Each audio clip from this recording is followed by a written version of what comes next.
Remix.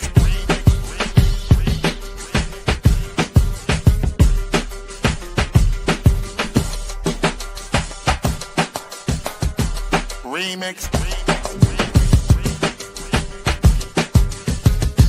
Remix. Remix.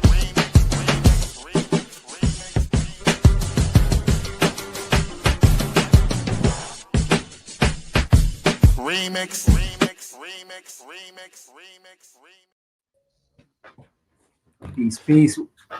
Welcome to the Remix Morning Show. Lord, Geechee, how you feeling? I'm doing great today. We both saying we both a little sleepy, but we got a lot to do for the weekend, the holidays coming up. So I'm good. How about you? Same, man. Tired, trying to get some last minute stuff done. Feel like I'm running around Atlanta, but I don't know. Yep. And we're missing somebody today, so folks don't send out the search party. Amber is currently sharpening herself in Puerto Rico, so not able to join us. Might pop in. That's what they call. That's what they call it. Sharpening yourself in Puerto Rico. That's what I'm gonna call it. What's up, y'all? Morning. But our boy, my comrade Josh, laced us with some stories, so we're in good hands. Should be some interesting things to look through. Good follow-up from last week's conversation. And yeah, now you're seeing our check-in question today. And Pat, let us know yours as well. Is what is your guilty pleasure? Your greatest guilty pleasure or victory pleasure? Examples like the NFL come to mind. So, Geechee, what's your favorite guilty pleasure? I had to actually think about that. I don't know. Yeah, I don't know. Maybe like, eating a bunch of.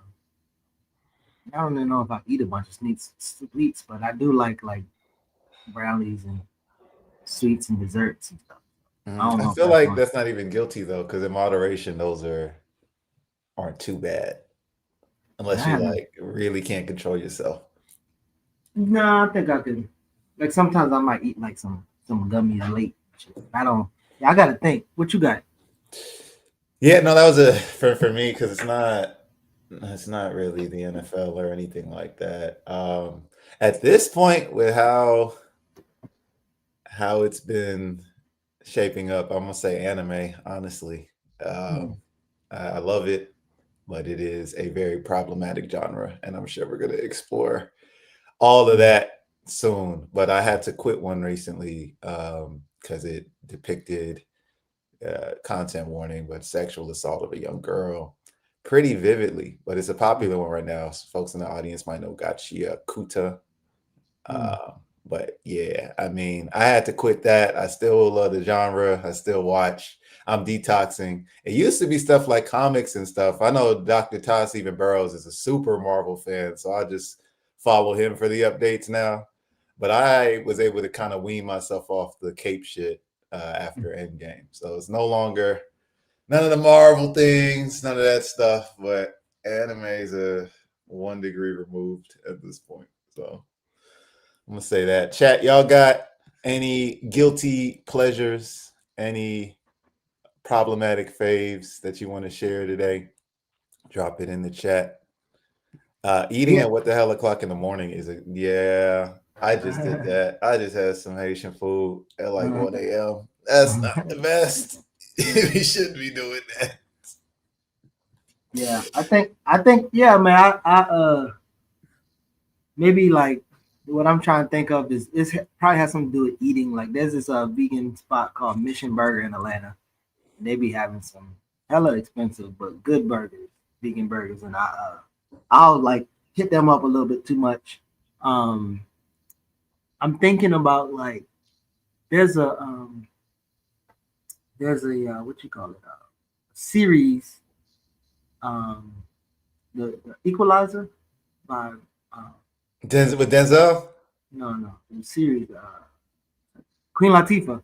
Oh, okay, gotcha. Yeah, me and my partner been watching that, and although like the whole time I'm like, frustrated about all the shit because it's all like it started out with Venezuela and Cuba, and it's like the ex CIA supposed to be a family person, and they turn that to good and work with the police, and I'm like, I'm watching it, but the whole time I'm just like, oh boy, and then but I'm getting carried into different plots. Um, and so I mean, it was something that we decided to watch together. And a couple of times she'd be like, "You want to just stop?" And because I'd be, like, "Hey, this shit go."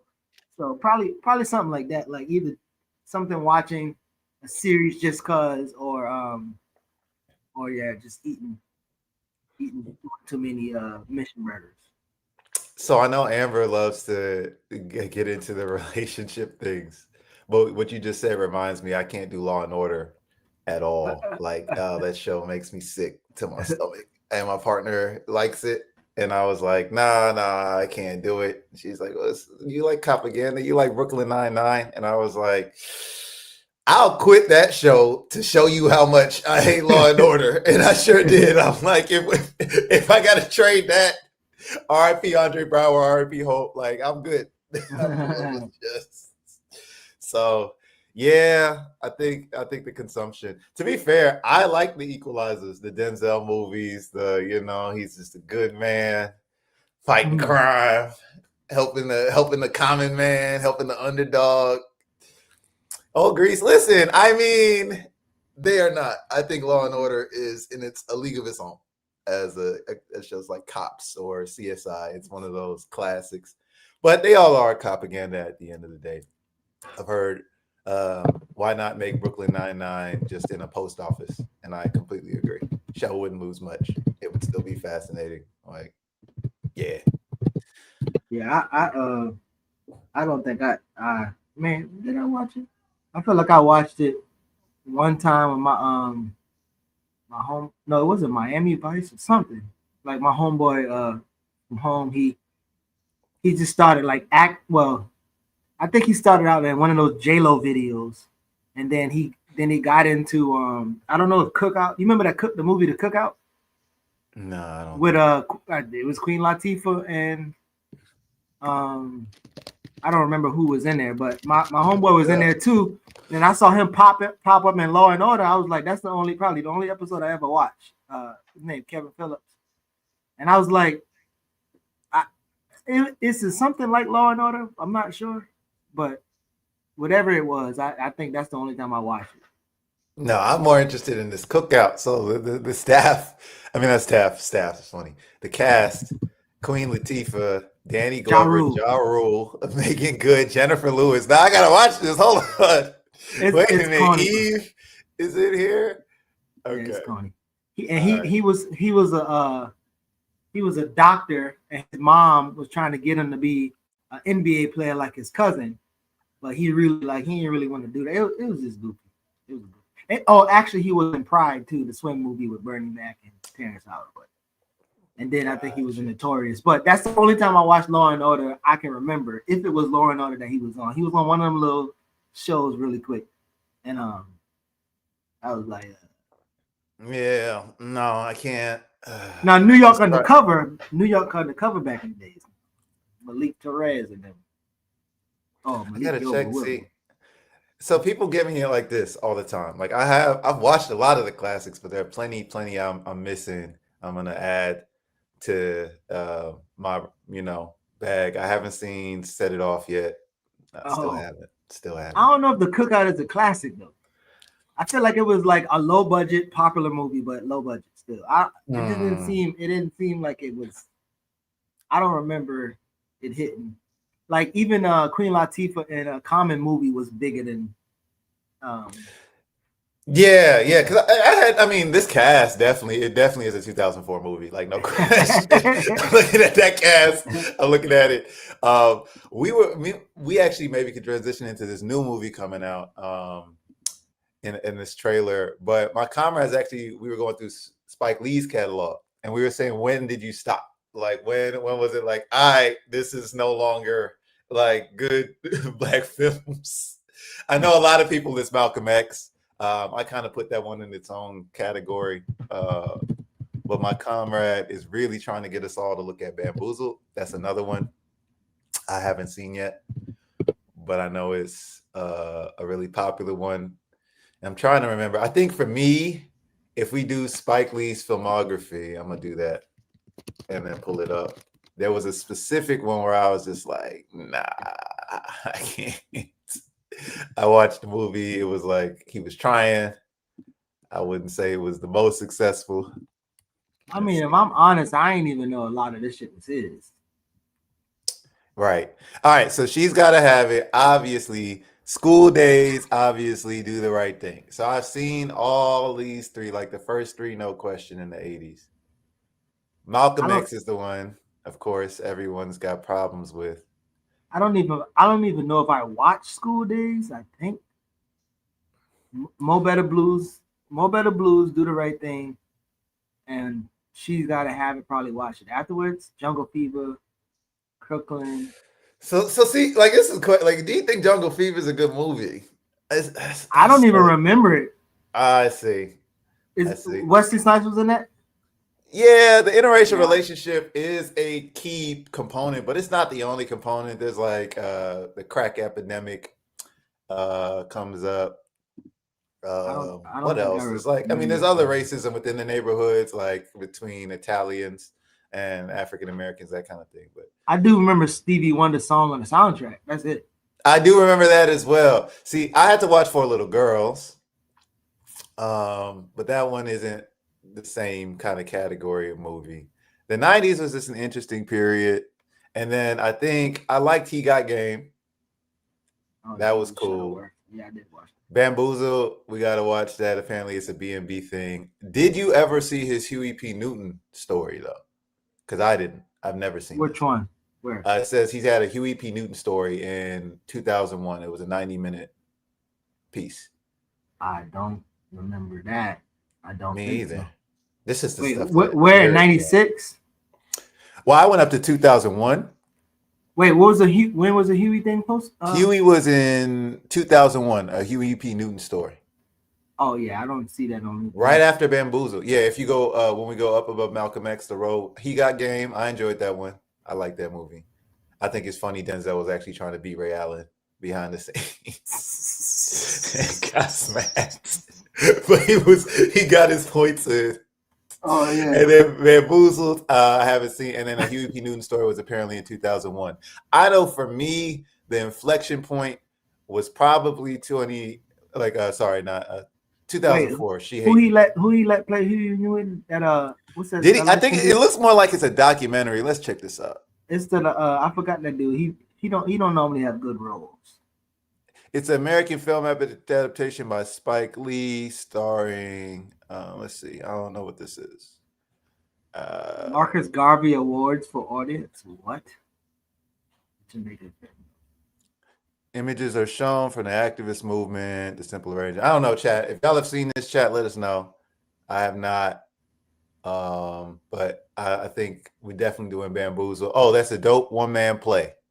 It's a one-man play. Okay. That's different.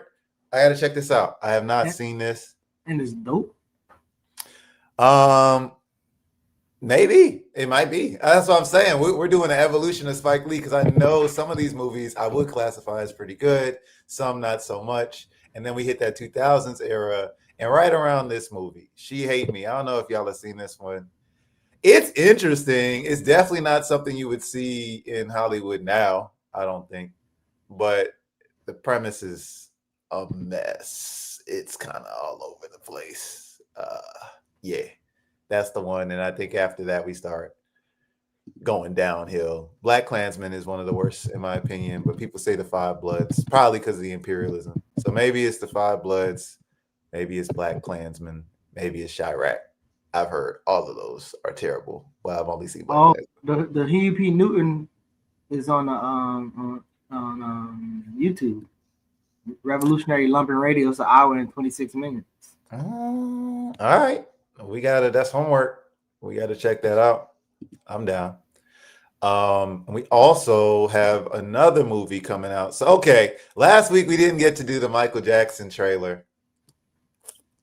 So do you want to do that, or you want to do this Night Patrol? Because I've seen combos about both. Well, so you want to do Michael Jackson, or you want to do this new Night Patrol thing, which is like a Sinners knockoff? What you thinking? A Sinners. Maybe. Yeah. Before we get to that, we gotta play this little clip. All right, let's do it. I'm gonna stop sharing my screen. I'll just hear you jump. Because I ain't never seen this in my whole life. Yeah, we got to see what we looking at. Hold on. Okay. Wait, how you?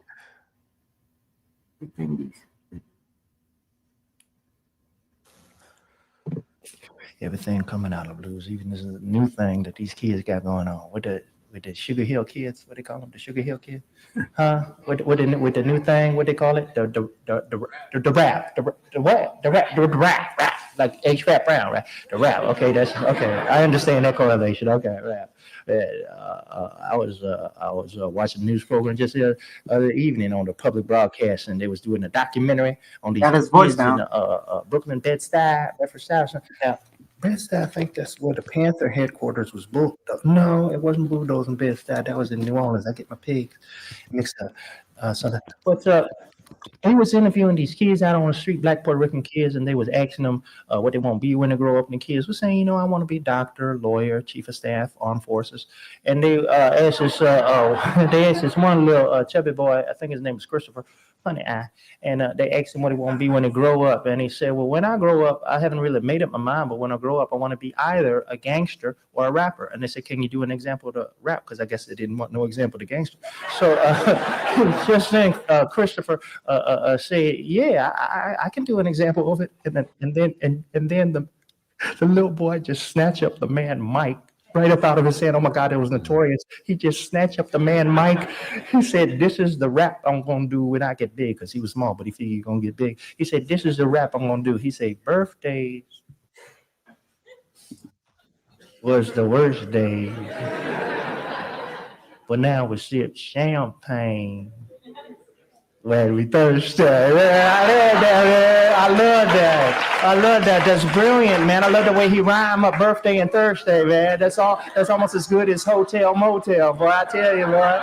And I hope he achieve his dream. I really do. I hope he achieve his dream. I hope his dream don't turn out to be like Dr. King's dream. Whoo, that turned out to be a nightmare. But it make me feel good to know that this child's gonna be around for a long time. But I don't know if the rap thing is gonna last. I can't imagine anybody outside of Brooklyn wanting to buy it. He might be better off as a gangster, because America can always use a new gangster, especially in the White House. But maybe he can somehow combine his interests, put the gangster together with the rap, like a double major.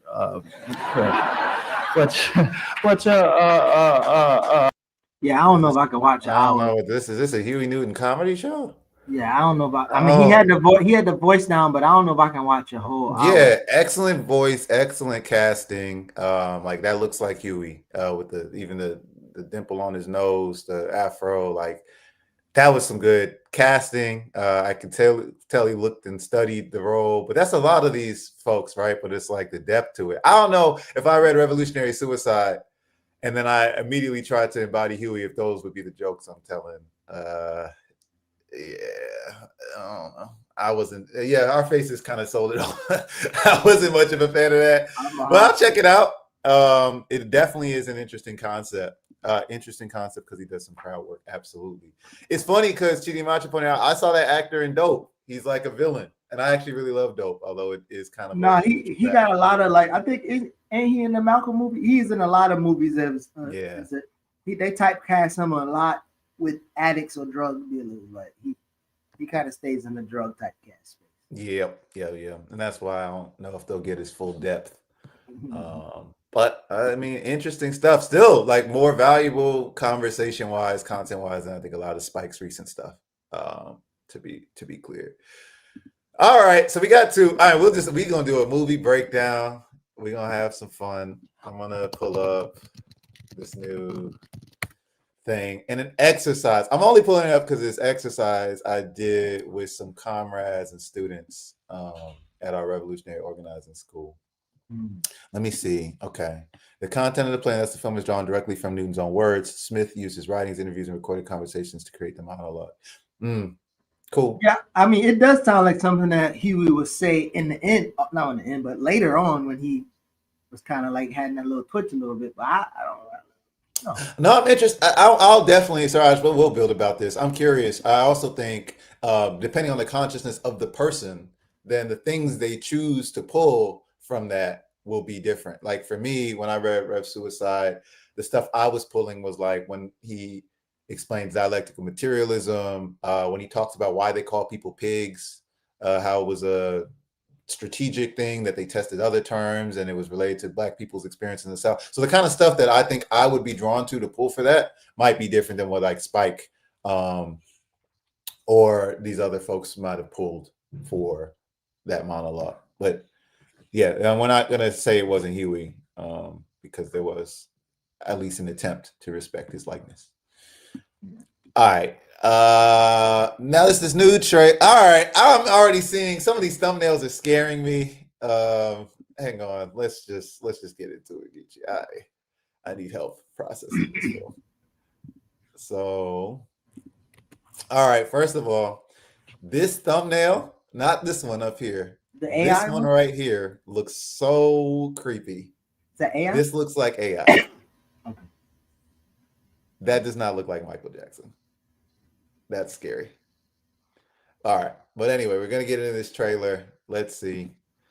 I never watched it all the way through. Comrade said I had to. I saw Lionsgate and I clicked out. Lionsgate and walked out the gate. Gotta be here for our people. So I'm going to suffer through this. I don't know if I can watch it though, but I can watch the trailer. All right. The large screen. Start there. All right, let me go large screen. I know you've been waiting a long time for this. Tracks are made, the songs are ready. Let's take it from the top.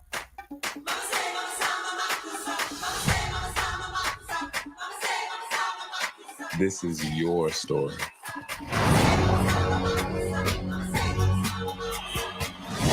Honor your past. So you wanna be starting something And embrace the future.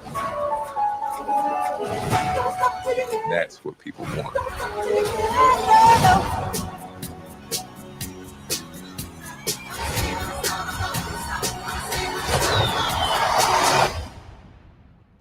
Q, can you lower the lights for me, please? Okay, but remember, in here, keep those feet still, my man.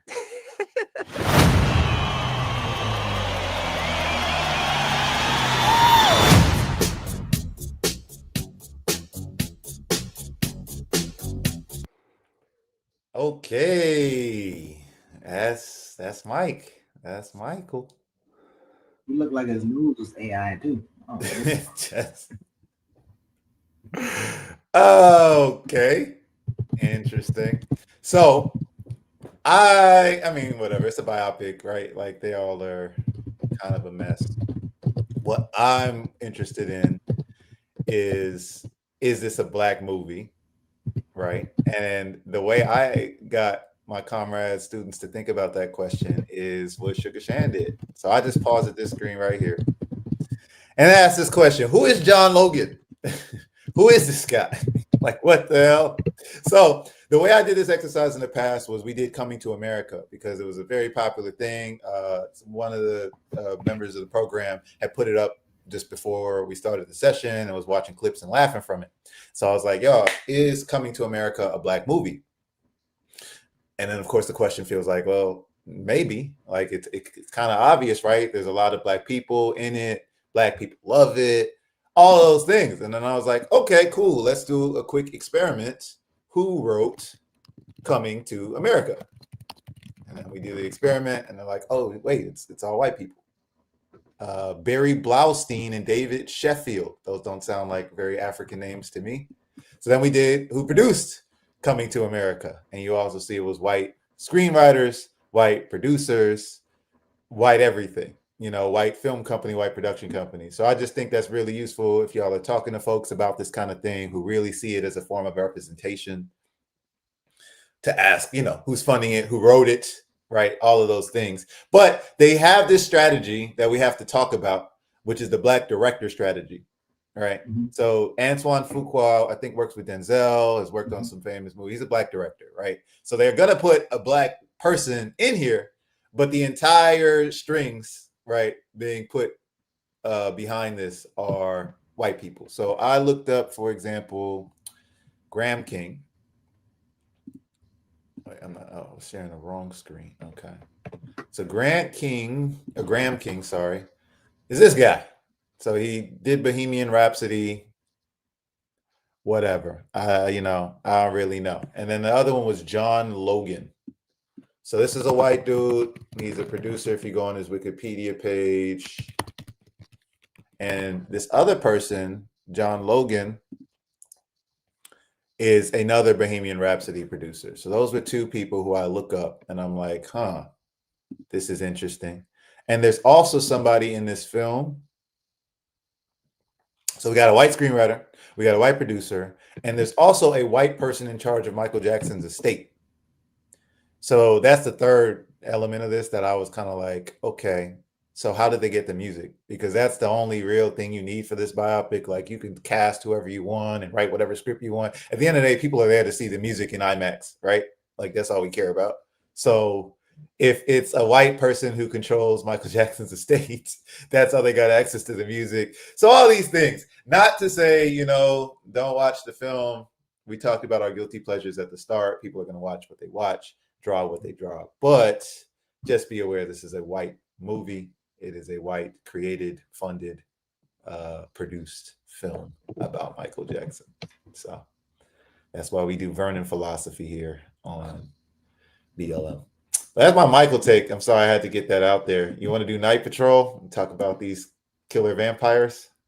Yeah. I think I'm I'm Michael Jackson out or Michael Jackson impersonation out.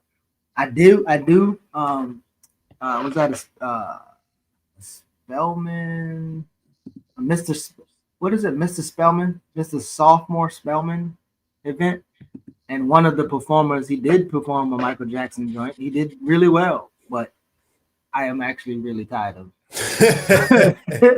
And so yeah, I don't know. I just think the global popularity of Michael is out of our hands. It's a wrap. That man ain't never gonna rest. He gonna be forever. Almost like I think Michael Jackson and artists like Michael Jackson who becomes a global phenomenon, it makes it harder for us to have a struggle around cultural work, the responsibility of artists, and this expression and entertainment. It's almost like they're gonna use Michael Jackson for the rest of our lives to force us to think that art is apolitical, entertainment is apolitical, and then when they share his protest songs, it's gonna be like, oh, this is as radical as Black people have been, should be, and forever will be. So every time I see it, Michael Jackson charted out, whether it be videos of impersonators going to corporate board meetings and events and just regular things, it's like, I don't know, I'm just so. Yeah, it's all the things you said. It's a clean, great man narrative as well. Like you can just focus on Michael as this excellent performer. I'm sure the story will show some background and things like that, but I'm always, again, historical materialism. Like what was the soil from which Michael Jackson grew?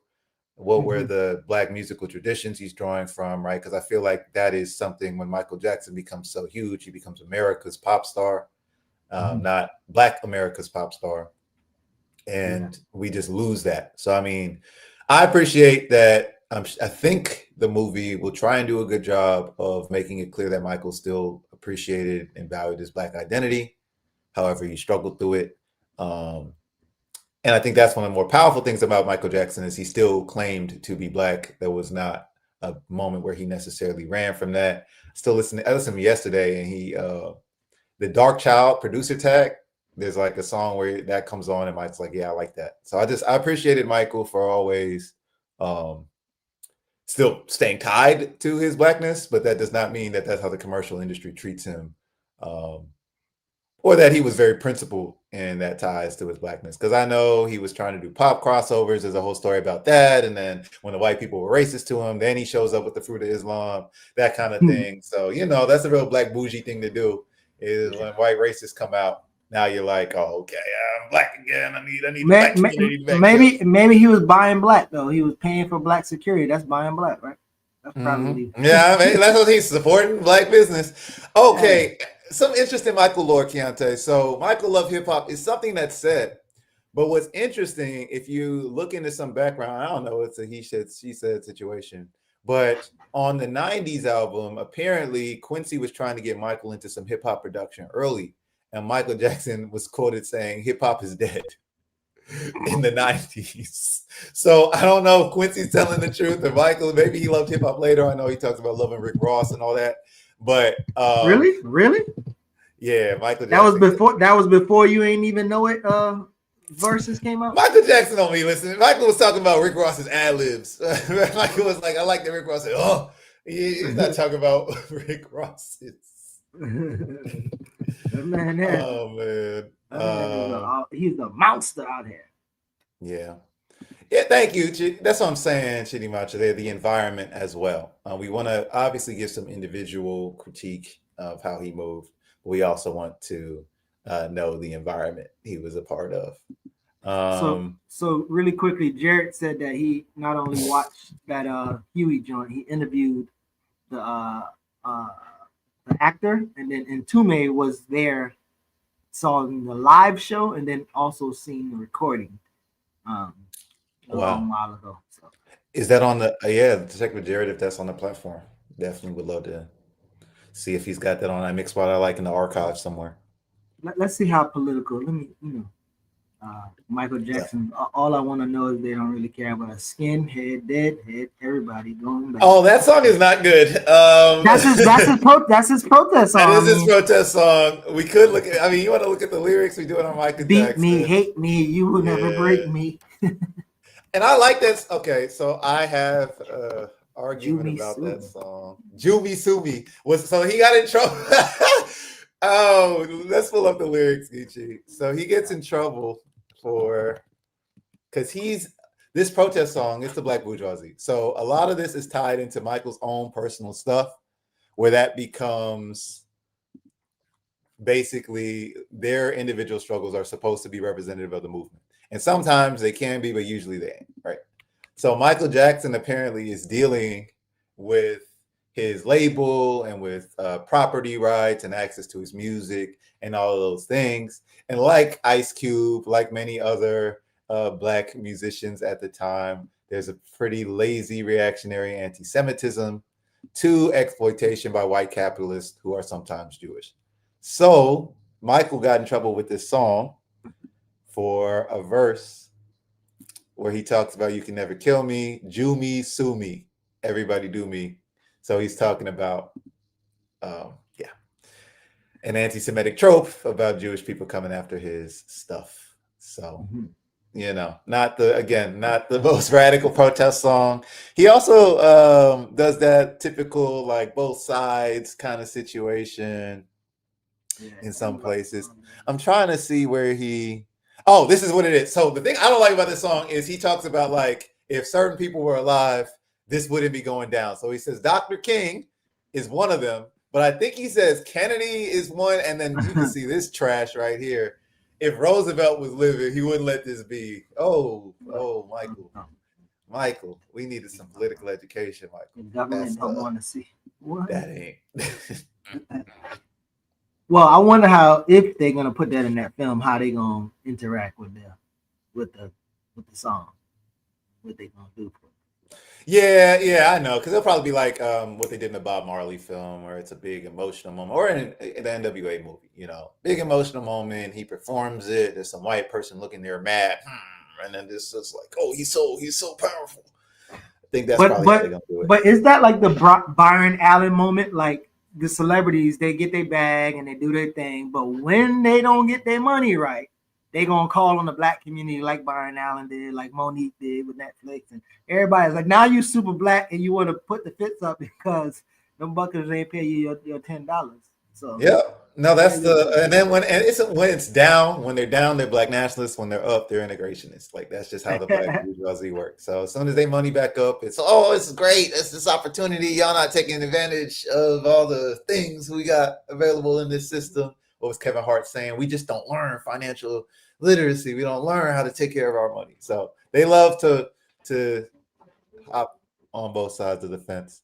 I think one of the many reasons why I'm loving this new Queen Mother Moore book by Dr. Ashley Farmer is you get to see how she navigate between like Black elite to staunchly unhoused to kind of moving up again and then going into Garvey movement and trying to like build some type of class analysis. And that I think that is one of the reasons why I like just to kind of like read through it.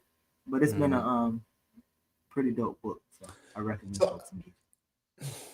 With this song, so I have a thing about this song that I appreciate.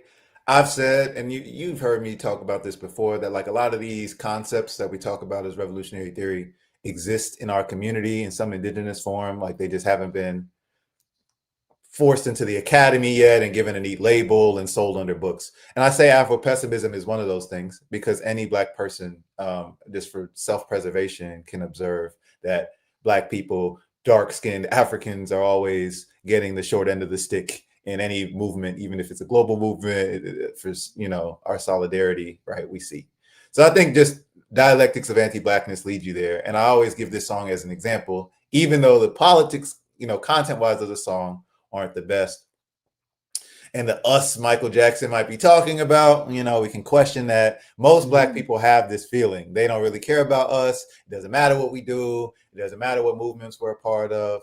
Black people are going to be betrayed.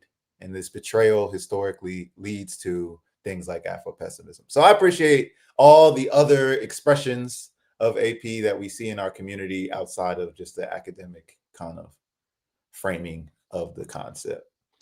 But other than that, I think some people in the chat, this comment threw me off a little bit. So Roosevelt played a big part in the civil rights movement. No, not really. There's some history there we should probably look into, but if you look into FDR, we got a whole. Give me 1 second now. Go ahead. I'll keep going, with the FDR. I highly recommend this book.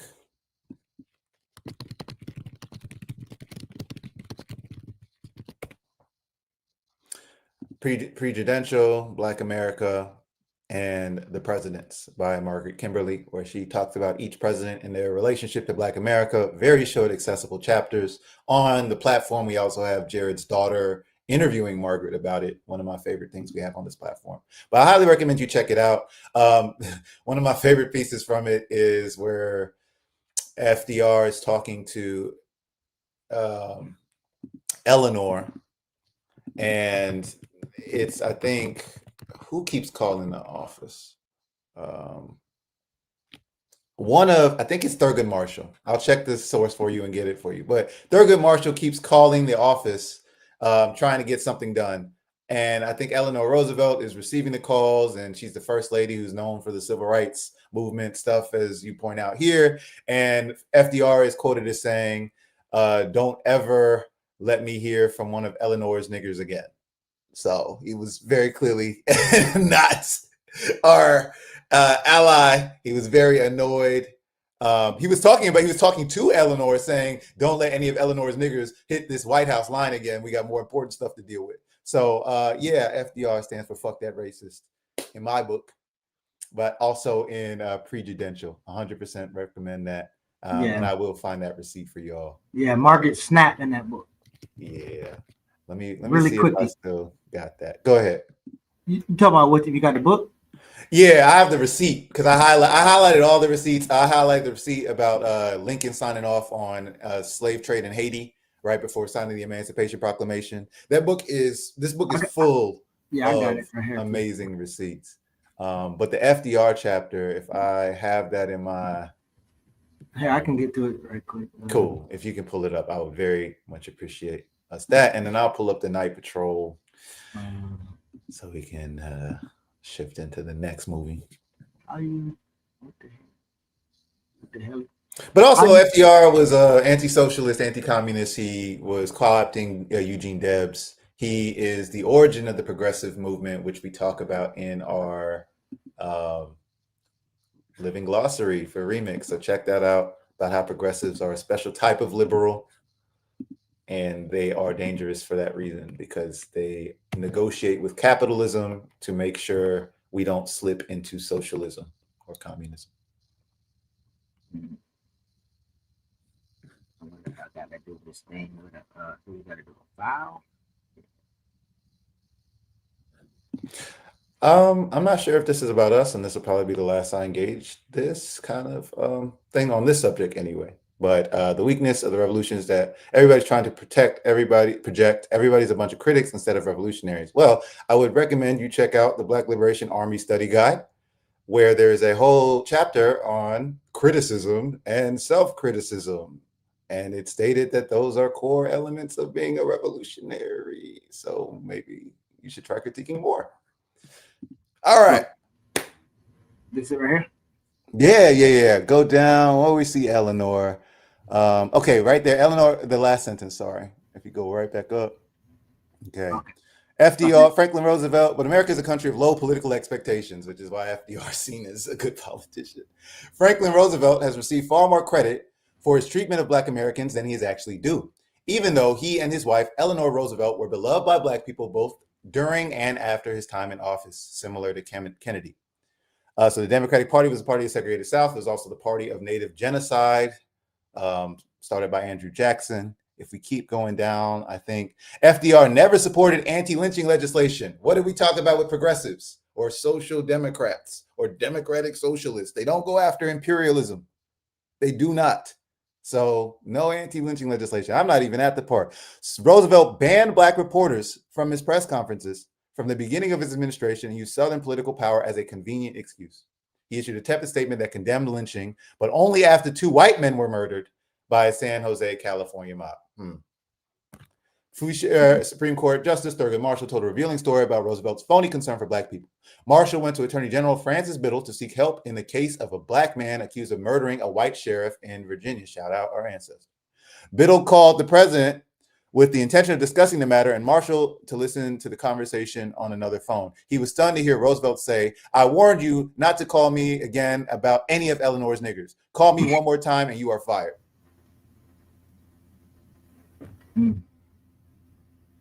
Both Roosevelts used Black people in photo opportunities to appear as if they were taking Black people's concerns seriously. Mary McLeod Bethune, president of historically Black Bethune-Cookman and founder of National Congress of Negro Women, became one of the go-to people who helped the Roosevelts appear more progressive than they actually were at a time when Black people were ignored and left without legal protection. It is understandable that the sight of Bethune having tea with Mrs. Roosevelt would be a cause for celebration and admiration. Though she did not run for elective office, Eleanor Roosevelt was a politician in her own right, and she used those skills at opportune moments to carry out public relations campaigns. We know that term. Public relations. Edward Bernays, psychological warfare. Thank you, Mark. Shout out to Marcus for laying out that work. That was an excellent book. Very short, very readable. Get it for Christmas. You know, the holidays coming around. Get it for the holidays. Give it out. But no question. All right. So I appreciated that. I also will point out that history of Black figures being used to make the Democrats look better, as we're pointing out, it's prejudicial by Margaret Kimberly. That's what we're talking about. It's a common thing. It's very common. As we saw, Mary McLeod Bethune was used that way. But I actually, unfortunately, saw even a video of Fannie Lou Hamer having a call with Jackie Kennedy and talking to some young Black child in Mississippi, talking about Auntie Jackie Kennedy. Now, again, Fannie Lou Hamer, thorough revolutionary, but absolutely not. Okay, I'm never calling no little Black child telling him to say the first lady's auntie anything. So there was that. You know, we have Toni Morrison, Angela Davis, others who have gone and supported folks like Clinton, Obama. So we just have to be clear on how Black people are used to make white politicians look like they care about our people and our struggle. Yeah, Bill Clinton is black. That whole psyop against PR, psychological warfare. All right.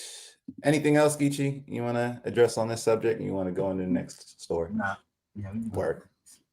Let's get it. All right. Another movie. You know, we got Sinners knockoffs now. Everyone's going to be trying to hit that high again. So we'll see. So this movie it made me think of Sinners, but it is a slightly different premise. What we're talking about is this movie coming in 2026 called Night Patrol.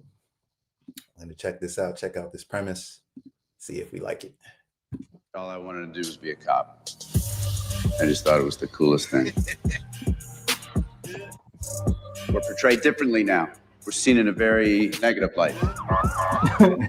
Now, Most of us are good, but there are a few bad apples out there. Turn around and face the other way.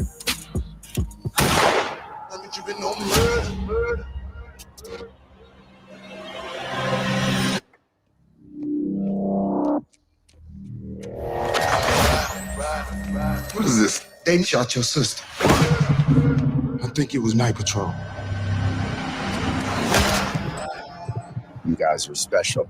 I want to be a part of that. When are you gonna let me in on the big secret around here? You want in Night Patrol? This is it. What did you do to me?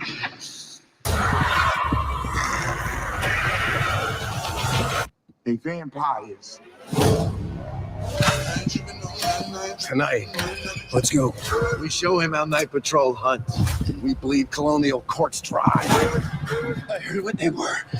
I still didn't believe. Y'all feel that? Coming for us next. This is Night Patrol. We need to be ready. Oh, yeah! Oh, hell yeah! Yeah. Oh, Hey. This is a sacred night. This is good versus evil. We ain't going nowhere till we get some payback on that demon. Is it demons? It could be lizard man. What? El Trip, you brought them silver bullets? Hold up, blood. That's werewolves, man. You tripping? I ain't tripping no, I ain't tripping no. Well, suck it up.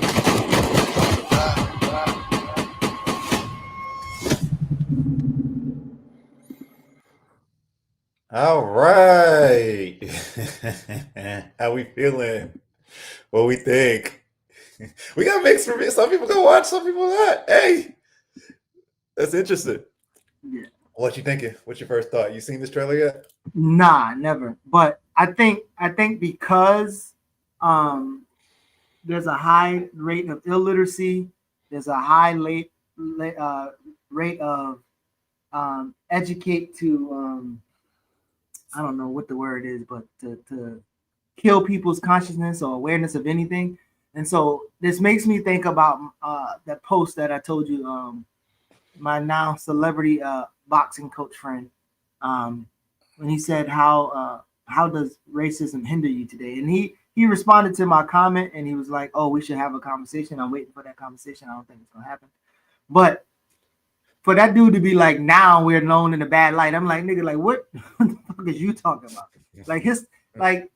Anyway, but I guess one could say that in an environment where our mind has been warped to where we really would think that police in America are peacekeepers.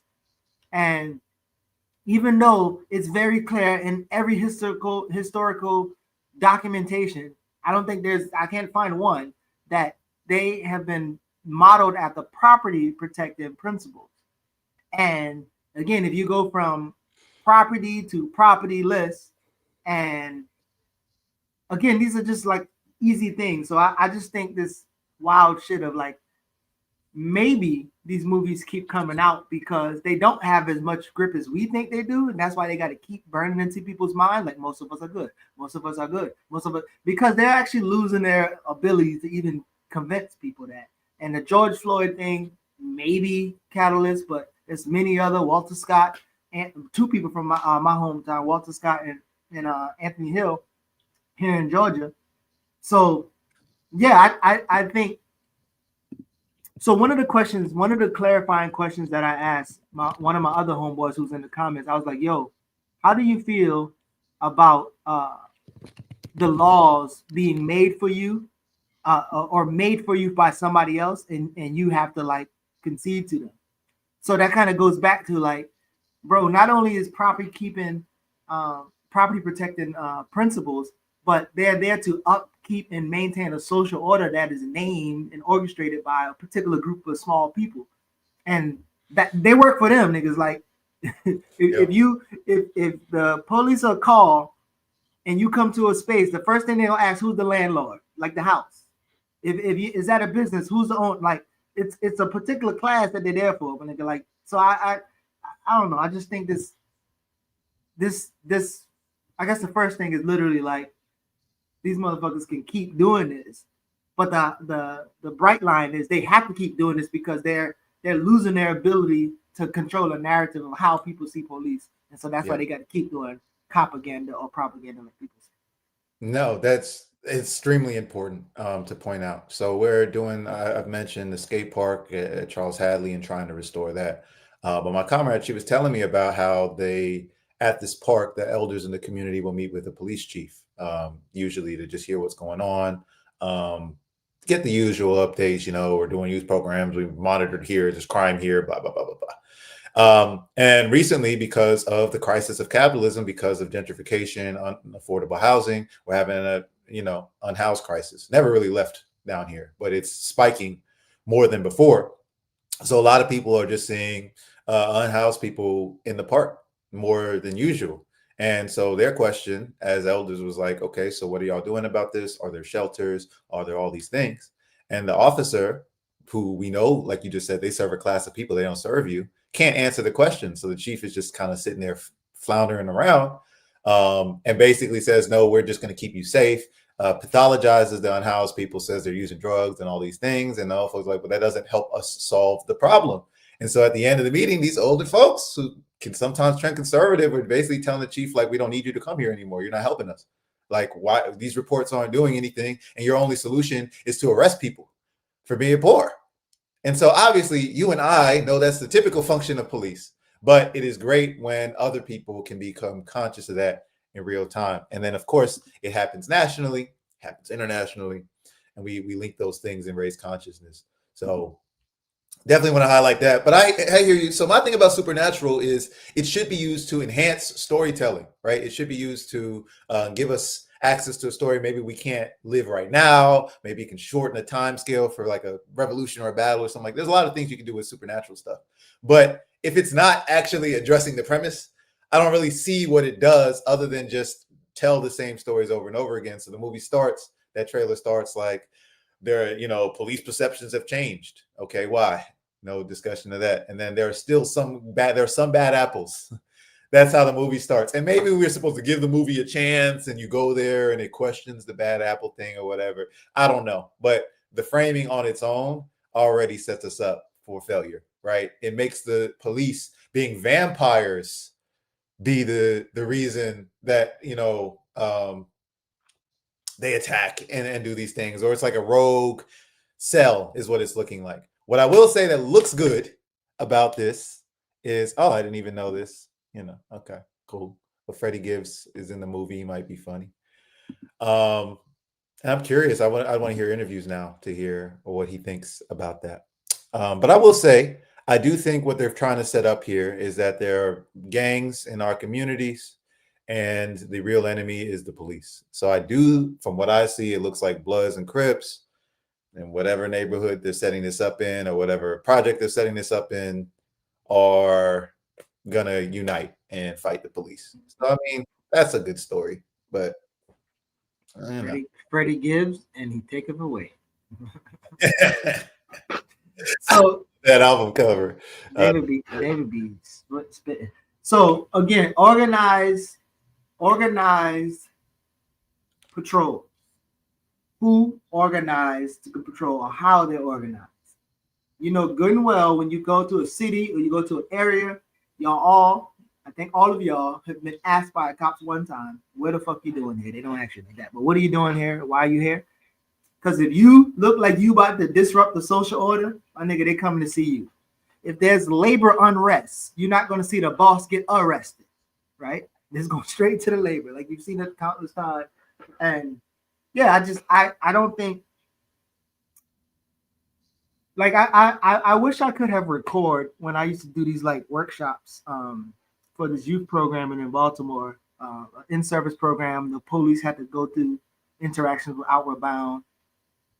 And I always talk about the police policy and politician analogy, but it was birthed in that workshop when I asked them people, all mostly black, raise your hand if you trust politicians. They don't trust politicians. And this whole good cop shit went out the window because when they say they don't trust politicians because they're crooked and all this other shit, and I say, well, if y'all are police who enforce policies on people that the politicians give y'all, why the fuck would they trust y'all? Them niggas got silent. And I'm like, oh, but all y'all niggas good cops. If you a good cop, my nigga, the corrupt policy from the politician, you say, fuck that. I'm helping the people. But you ain't doing that because you gotta get that salary and you want to do overtime. So give me that shit, bro. I don't want to hear that good apple, bad. Fuck that, bro. Yeah, I mean, yes, exactly. And that's where I'm at with it. Like, they're going to keep some core myths intact. Shout out all the reporting Renee's done this year on Propaganda on Saturdays. Check out Alec Karakatsanis' stuff on it. But the core myths of policing aren't going to be disturbed at all by this. I always point this out, for example, with the city of Miami, that they're 50%, up to 50% of their arrests are of the unhoused. Right, that is their job. So when you read The End of Policing by Alex Vitale, you see most of the time police are just ticketing and doing property stuff and not stopping crimes. And then I'm looking at Miami and it's just arresting poor people, right? You start seeing what the police actually do on a day-to-day, and it kind of falls apart. Back to some unity, though. I'm glad our comrade Yul came around. I agree with this. Both of the gangs and police were designed by Western society as crime is needed so that they can project protection. And so I'm saying, folks, I agree. Again, like cops as vampires, a lot of people ain't mad at it. Like, it's true. I think that is cool. My whole point is, what does that supernatural element do? That's what I keep saying. Like, does it, maybe in people's minds, they'll be like, holy, cops, vampires, and they can link it more. But this becomes a problem with these genres, or like horror in general, when our lived reality as Black people is worse, right? And that's why I'll be like, use the supernatural to tell a better story, to tell a story where we win, all these things. Because I don't think anything in that movie, you know, I'm sure the cops will kill some people, Black people, unfortunately, and we'll see some fighting back or whatever. But nothing in that movie sounds more terrifying than Sonia Massey, right? And that's just a real story. So I just can't, you know, cops that aren't vampires killed Sonia Massey. So I don't really see the benefit of making it supernatural. If anything, I kind of feel like that abstracts from how they normally function. So that's how I'm feeling. Who wrote Night Patrol? We should do that since we did that for the Michael film. And then we can slip off pop culture into some other things. So it is a horror thriller, and it was written by... Oh, it sounds like there was potentially a Black person writing, Shay Ogbonna. I'll share my screen on Wikipedia. Shay Ogbonna, Ryan Prowse, Tim Cairo, Jake Gibson, and produced by David S. Goyer, who's again, just this generic kind of white director. Mtume always talks about how this works and the inside outs of Hollywood, but he does a lot of imperialist stuff, guys. I mean, this is not, it's fucking Batman versus Superman, the Dark Knight trilogy, Nick Fury, Agents of S.H.I.E.L.D., and then we have Call of Duty Black Ops. So this is the person making the anti-cop film, guys. I don't know. This doesn't seem like it's he's an ex-cop. Where we're gonna want it. I mean, he looked like a cop.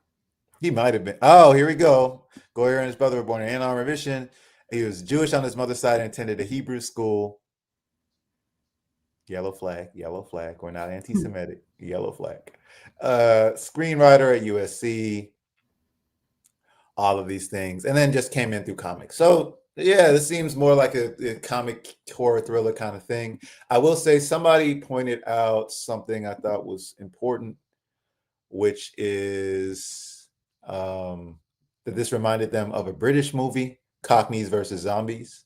And yeah, I would say it draws on that. Well, after the Sinners thing, I don't know if you got that question, but we got like, what do y'all like? I got that question a bunch of times. Like, what movies? Y'all hate everything. What do y'all actually like? So the recommendations I gave were The Great Debaters, that Denzel movie that somehow got made, and I don't know how, about a communist professor organizing sharecroppers.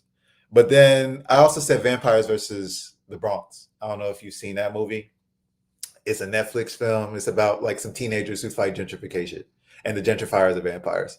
And it's fun, and it's a comedy. It doesn't take itself too seriously. So I like that movie. I haven't seen Cockneys versus Zombies, but Attack the Block is a UK film about some young black kids in the hood, basically, who fight not vampires, aliens. So I like the genre. I think it can be well done. I just think it can't take itself too seriously. And this movie looks like it's trying to take itself seriously. So, not a fan. Yes, Call of Duty does say Reagan is good, unfortunately. But Call of Duty is also contracted with the Department of Defense and a lot of other things. So we can expect that from them. What do you feel about organizing police and military people? What do you feel like? Yeah. And I'm asking this for a couple of reasons. One, I remember being in the airport and somebody say, "Hey, you're Geechee from Earn Your Liberation?" I was like, yeah. And it's like, "Oh, me and a bunch of my friends work." I was like, "Oh yeah, and who are you?" And it's like, "Oh yeah, I'm in the military." I was like, "Oh, that's it. Oh, y'all watch this?" So that, and then again, let's not over. Let's be careful to accept in a way that military is very similar to like the survival economy that a lot of people go into, because like most niggas go in the military because of the economic situation they're gonna be in, and most of them is like it's a job. So I wonder how you feel about that, police, military, and then obviously there's ex-police militaries, there's the Smedleys and the Geronimos and the Jarretts and all these other people. But yeah, I'm curious how you. I know it's a deep, heavy. I mean, I was gonna say, I think you're there, right? I mean, I don't know if we can organize police and military active duty. I think ex-police and ex-military are people who we should be looking to organize. Because if we're talking about police, we always say it, Darub always says it, armed agents of the state, so there's a class.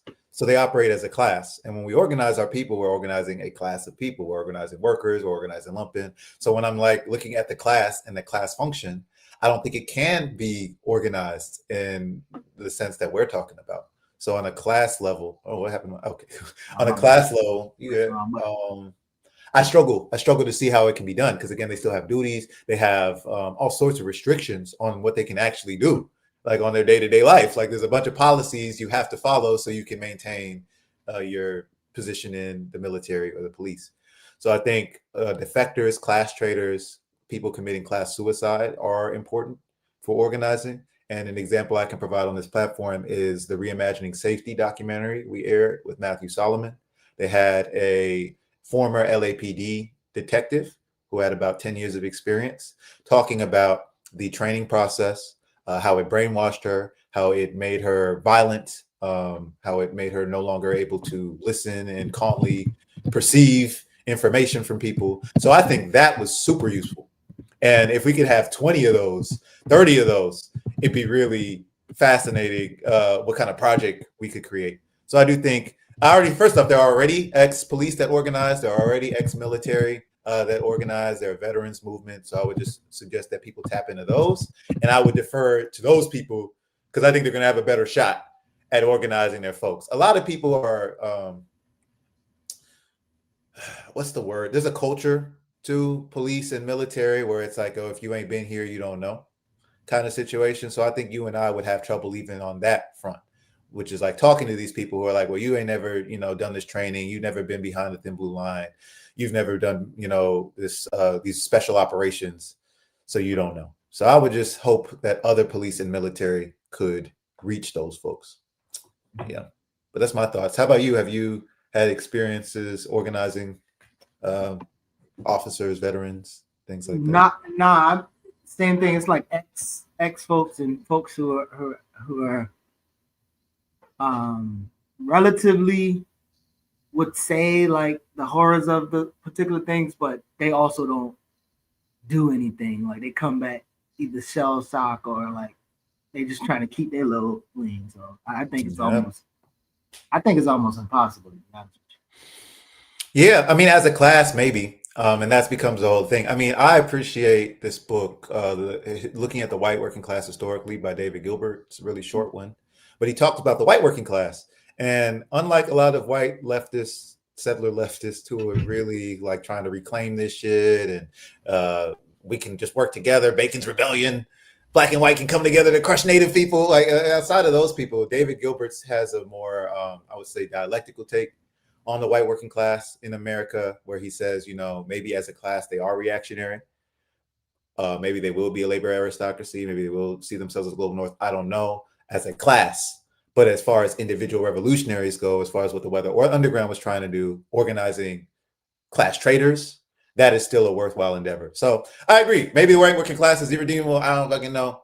Maybe these things can't be organized as classes are concerned, but we do need to hide contradictions and make breaks in their ranks. So I think that opportunity comes with contradictions like what Lady Alex laid out about a lot of veterans. I think you highlighted it. High percentage of homeless persons are veterans. It's true. I've talked to unhoused people. Talked to an unhoused veteran who was on crack in the street. And he had some very insightful things to say. And then he also had some very misogynist things to say. So I also, people are confined by their ideologies at the end of the day. And yeah. Or their economic influences. Yeah. Okay. I mean, that's a good chance to slap the map because I think our first story gets right into that. So I want to slap the map. It's 9:00. Get us started on some news. Yeah. What a map at? What a map to slap? This one.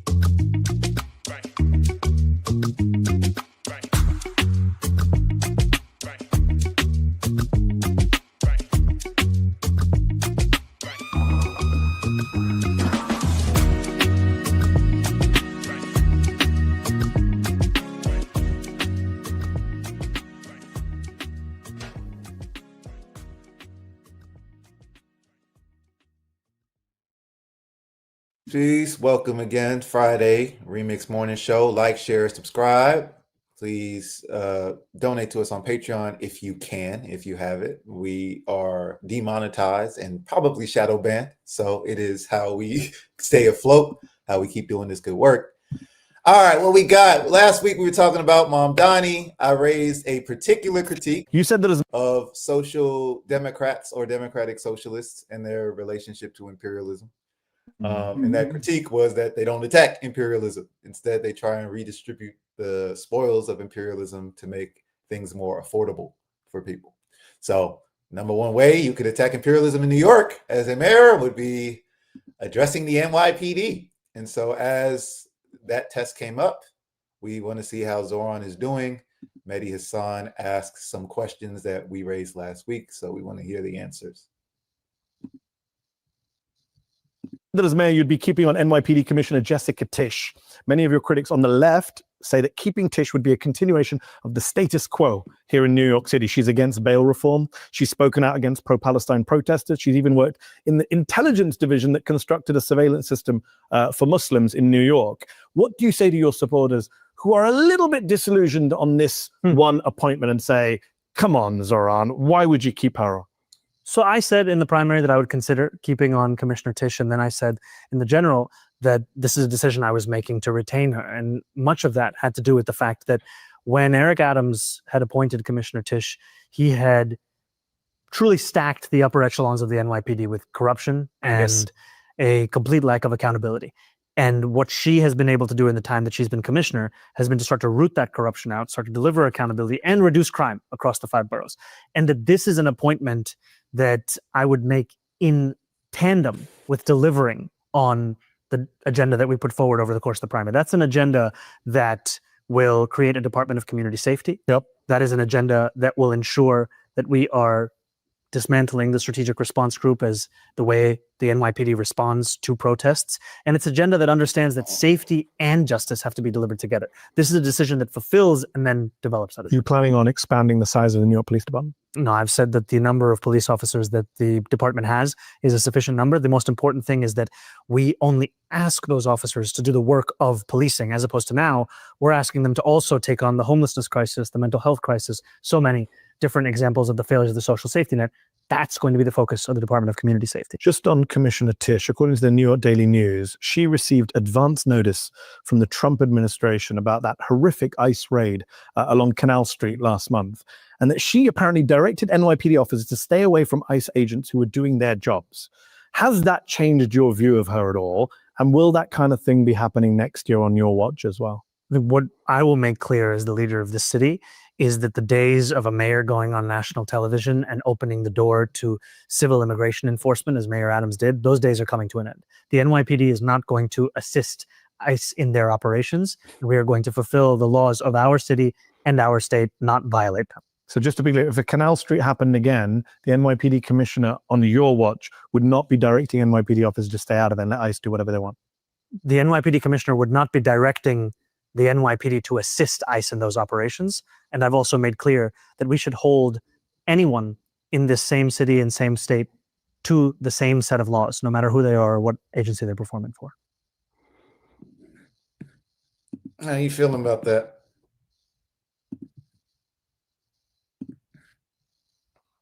You're muted, Geechee. I've been staying away from a lot of.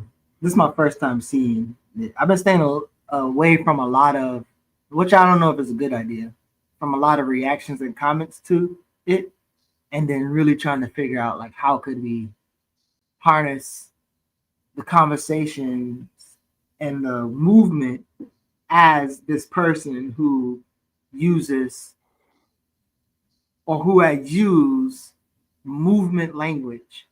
And is it possible? And are we in a position to actually do anything about it other than be like, oh, them niggas ain't really socialists? Well, y'all ain't really socialists either because you ain't never show what socialism looks like.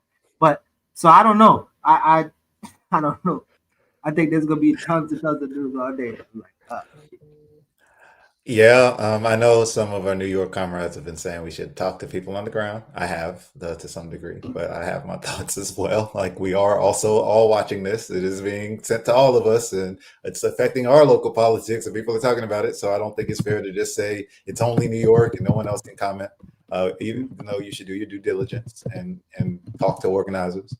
But no, this is trash. I don't know. I was glad I was seeing comments. I wanted to just let it rock. This is a terrible response. I don't get it. I think shout out an affiliate of the platform, Carlos Deculturation, has been doing a lot on liberal Zionism and who these figures are, who the Tisch family is. But the Tisch family is a billionaire capitalist family currently gentrifying Brooklyn.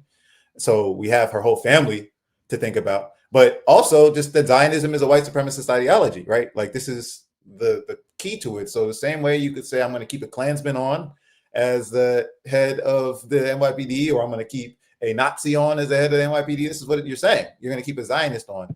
Someone's pointed out that this person helped construct the network to surveil Muslim citizens in New York. So I just wanted to get this clear because this is what we were hearing. I wanted to get it clear that he's saying that a Nazi, a Klansman, a Zionist should be in charge of limiting hate crimes. mm-hmm.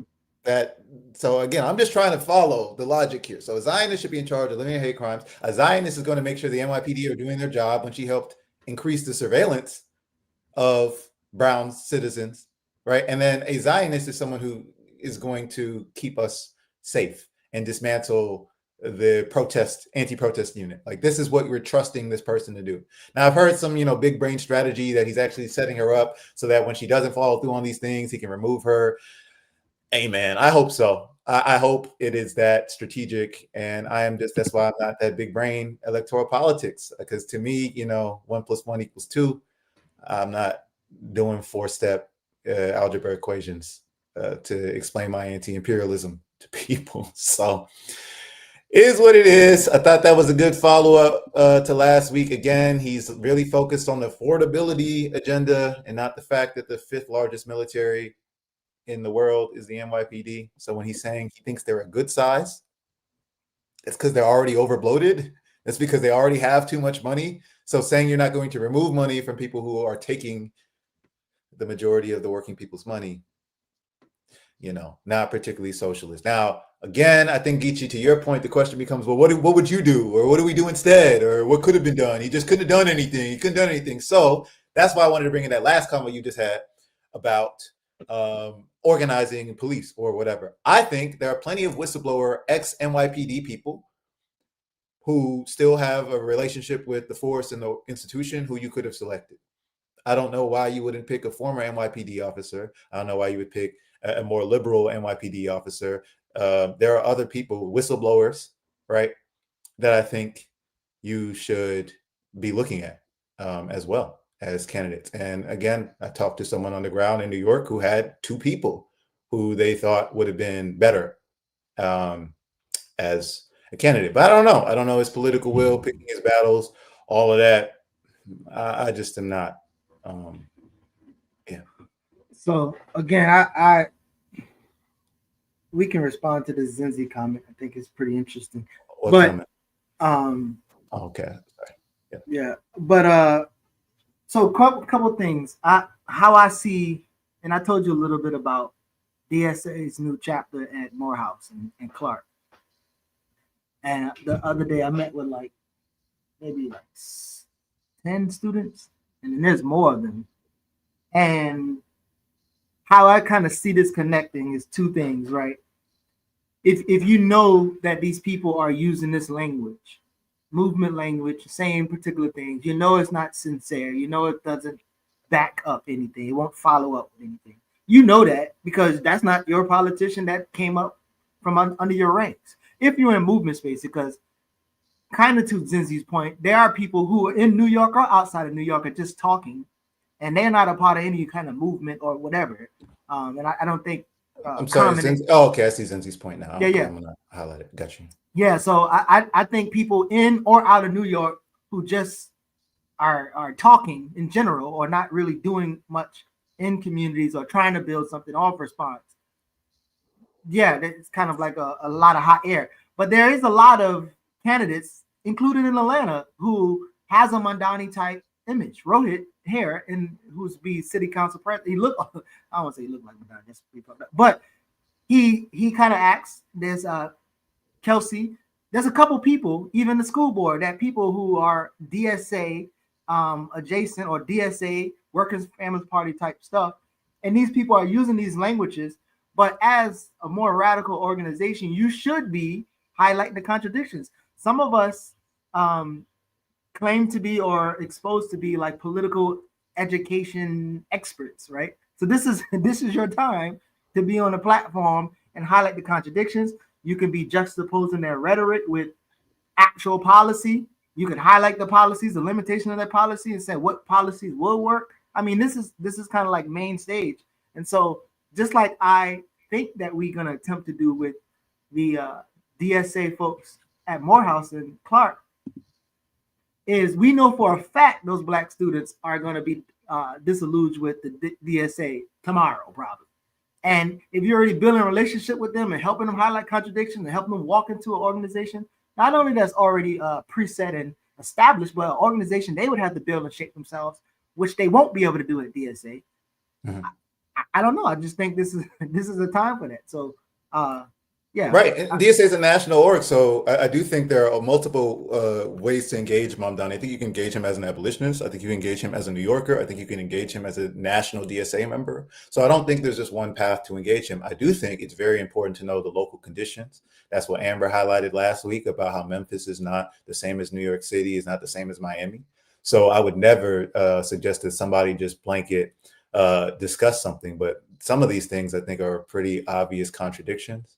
I will say that again, BNB does have a chapter in New York. I'm pretty close to the organizers there. I lived in New York for a brief period, so I'm not entirely pulling stuff out my ass. But I do understand that there is probably some local things going on.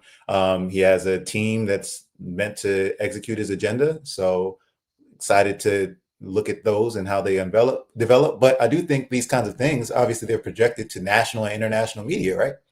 So they are to be viewed and thought of by other people, right? Otherwise, this wouldn't be. This is Mehdi Hassan. This isn't a local organizer or journalist from the Bronx or anything. So I did think that was important. I also think, like, again, Tish is not, she's doing international war crimes, not just New York based ones. So I also think that's important. But yeah, that's what I had. I think the Mamdani story should still be followed. I again am interested in how it unfolds. So. Yeah, but I also think this is the point too. So Zinzi says, here's the thing, Geechee, I don't know a thing about Atlanta or its politics, having been the only Black person who's never been there. So I'm going to ask ATLians on the ground. So my point is, once you ask the ATLians on the ground, will you then know a thing because you have firsthand account that you, and maybe you like do Hubert Harrison. It says to know a thing, you have an argument and then you find 10 people who argue differently and understand all those arguments, and then you really know a thing. So I just don't want to give out the fact that this hyper local organizing concept of like, you ain't from here and I ain't. Like, if you have the ability to read and talk to people, then you have ability to understand things from a large perspective. You probably shouldn't, what do they call that thing when you do on internet, when you search something specifically what you're looking for? Confirmation bias. As long as you don't have confirmation bias in your ability to research, I mean, yeah, I think you should be able to. I think it's better instead of saying not being from here, don't say anything. I think it's better to be like no investigation, no right to speak. Most people be kind of sharing. Like, you should probably do some research about the things you're talking about. Yeah, and then what I mean, we were talking about the alternative, right? So our comrade Aaliyah shared this, but let's see what the alternative was, right? Like, because Eric, this interview. This is Z-Way's kind of style of this new style of interview, where you kind of troll your audience and your guests and stuff like that, but you get pretty big figures on there doing those kinds of things. So, what was the alternative? And then, yeah, why would certain New Yorkers be excited about not getting Cuomo or this guy? Let's check it out. She's so words for Zermone Donnie's New York. This is New York. It's not Cuba. It's not China. It is the center of capitalism, not socialism. Can't take it backwards. We've made too much success. Got to move forward.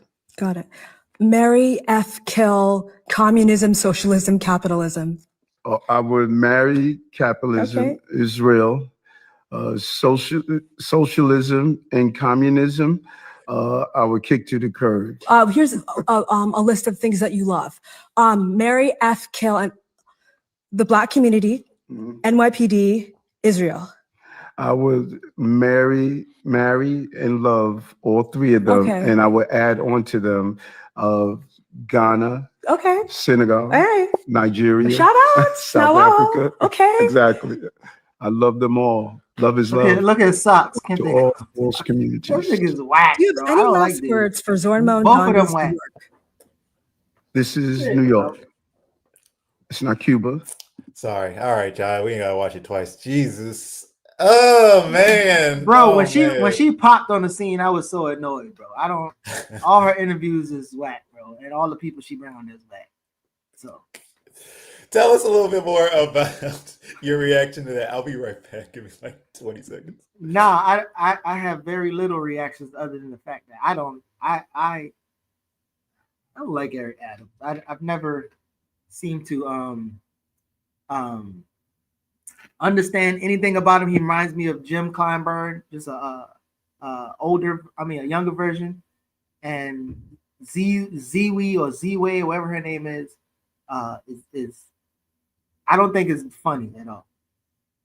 You said somebody said, Dre said it got funny. I don't think that's funny at all. I think that lady is corny. I do know there's this new or trending way to interview people. And Zach Galifianakis, I feel like he restarted, I don't know. But then Between Two Ferns, and then you have Bobby, the little white girl, and then you have Funny Marco doing it. And there's this like awkward type thing that journalist, I don't know what it is, but I feel like she is doing it with the comedic thing, but she just not, I don't know, she's just not funny to me, bro. Well, I think she's produced by Showtime, I believe, and I think this is the same trajectory Jesus and Miro went on, where you have a bag, you have some content that's funny, you have your own little production style, things like that. You have a fan base, a core fan base, and then you grow. And you keep growing and growing. And then, of course, under capitalism, what happens when you grow? Well, I need more production. I need all of that. And so Jesus and Miro, you can see their growth from like the Bodega Boys podcast. I think they got picked up by Vice. And then they go to Showtime. And on Showtime, that's big production money. So now they're having Elizabeth Warren that they're interviewing. AOC is walking through the Bronx. Hey, Eric Andre is another pioneer in this area. So all this shit is what you see from this model. But once they get to Showtime, I mean, you had Jesus and Miro doing skits, right? Like it's the Chappelle show. And that's not their bag at all. And so that's what I see. Like Z-Way had a little bit of a bag. It was cool. It was funny. It was charming. But then she hits the Showtime level. And yeah, how else do you get access to an Eric Adams for an interview? It's access journalism in addition to gotcha journalism, right? So yeah, I think her format became a little stale, a little commercialized. And she was never really, it was gotcha stuff, but it was never actually confronting people. Like, it's like, I guess Eric Andre and others fit this, but you don't really know their politic. They're just kind of a sounding board for funny statements or gotchas from the guest.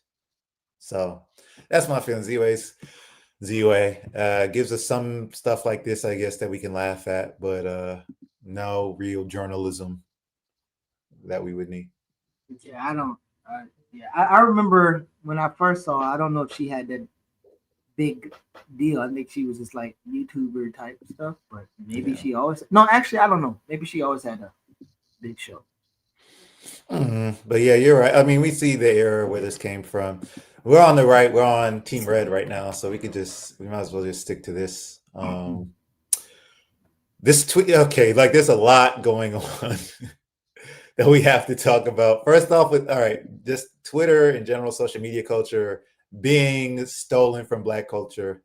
We talk about, all of these things all the time of colonialism, but there's very common cultural appropriation conversations, all of that. And I think one of the biggest examples of that, especially when I deal with talking to youth, is internet slang, or this idea of making your personality on, social media look more human. A lot of corporations and institutions are doing this now. So they hire social media interns, all of that.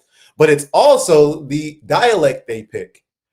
It's how they speak that is sounding like Black people. And that's always been my issue with it. You'll say it's internet speak. White people will call it internet speak, but it's always, stolen, gentrified Black slang, Black speech patterns, Black humor.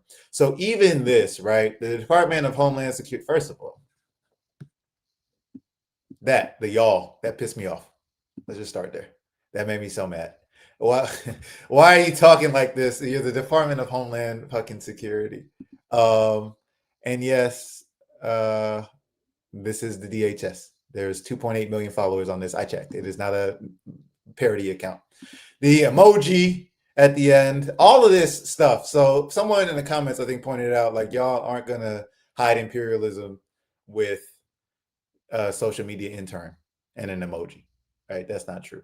But the story that they're covering when they're mocking Black people and mirroring us and stuff like that is from the Washington Post. Exclusive, the U.S. Coast Guard will no longer classify the swastika, nooses, and the Confederate flag as hate symbols.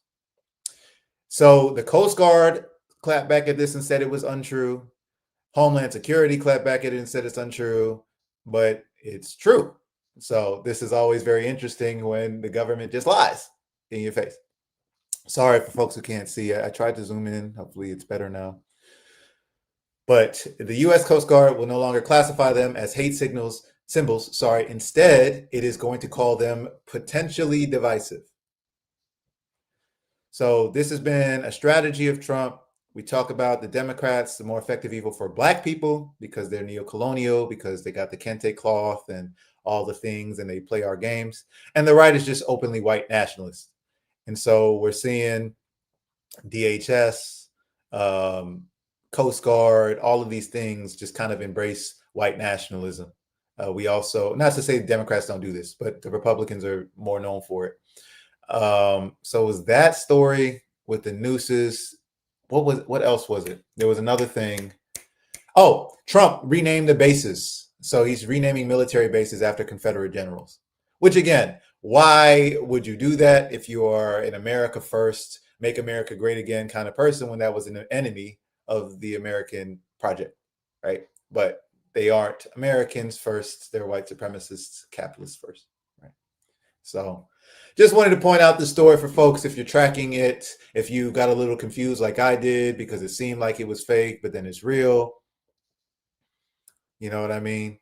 So just wanted to cover that story. Any thoughts on this one, Geechee? I'm actually always trying to figure out if, because the one I've been reading about like languagification and how like language is weaponized, and then the English language and the arrangement of English language, and I don't know how I feel about like, for instance, even that y'all. I heard people say y'all, but I don't know how I feel about this phrase automatically meaning that it's a Black person or a Black. But then on top of that, it's like I don't want to act like they ain't Black people hired at Homeland Security specifically for a diversity reason. And if the goal is to make these people more, the institutions more, I guess, culturally appropriate, because these are business. I mean, these are not businesses, but these are departments and peoples, and and so it's almost like this is exactly what they were doing. And then there people will argue, be like, well, now it represents us. Like we want to see the representation argument. So it's like, they want Black CIAs, and that's why the what's her name again? I don't know why I want to call her Layla Ali, and I'm sorry, Queen Latifah. That's why the Queen Latifah show is always it's a black woman CIA op, and very skilled, and like I mean, so right. I think it's possible they hired a Black person to do it, but that's that's still the same strategy of neocolonialism controlling us, of having tokens for us. But I do think ultimately, right, we talk about it, but the military, the U.S. military industrial complex, it's white supremacist, like at its core. So I appreciate this. We can use this to help keep our brothers and sisters from wanting to enlist or to get them out, like we were talking about before, making people leave the policing and military institutions that they're a part of. And that just tends to be a thing that people forget over time, is how racist the military is, right? If you don't know this background, if you haven't watched documentaries of Vietnam, war veterans, things of that nature, then you just don't know. And every single time you're like, oh, it's a new era. It's different now. It's not that bad. And we have to keep getting reminded because of the propaganda, the psych warfare that you mentioned earlier. They got to keep reinforcing that this institution is racist. It does not care about you. They might put a Black man in charge of AFRICOM, and then a racist white man like Trump might come around and say, that's too much. We need a white man in charge of AFRICOM. So that's the kind of strategy they jump back and forth between. I don't know no white Rodneys. Oh, never mind. No, we found one. So we're looking at the leadership of is this DHS? No, yeah.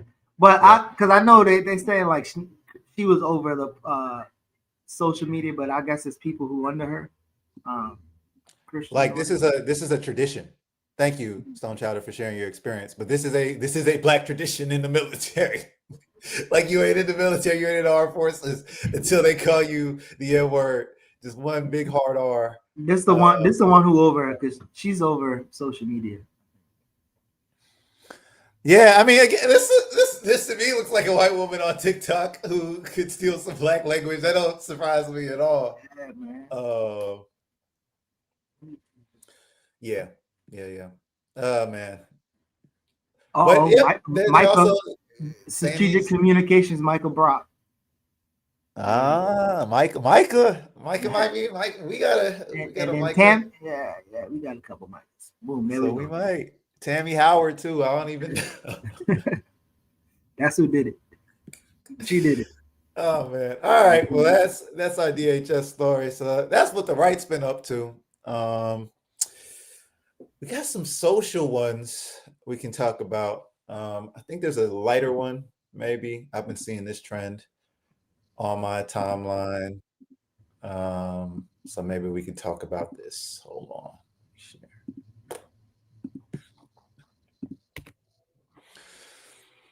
All right. This is the quarter zip trend. Maybe it's on y'all's algorithm, maybe not. I've been seeing it everywhere, but I don't know. Something about black men wearing the quarter zip and looking proper compared to, other so-called YN attire. So let's see here.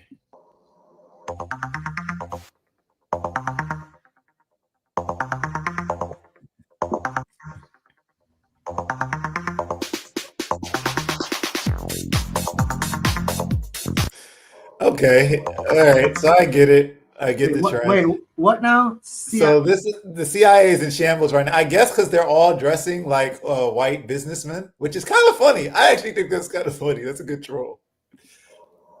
But I guess the talk is that they're no longer dressing like urban youth. They're wearing quarter zips.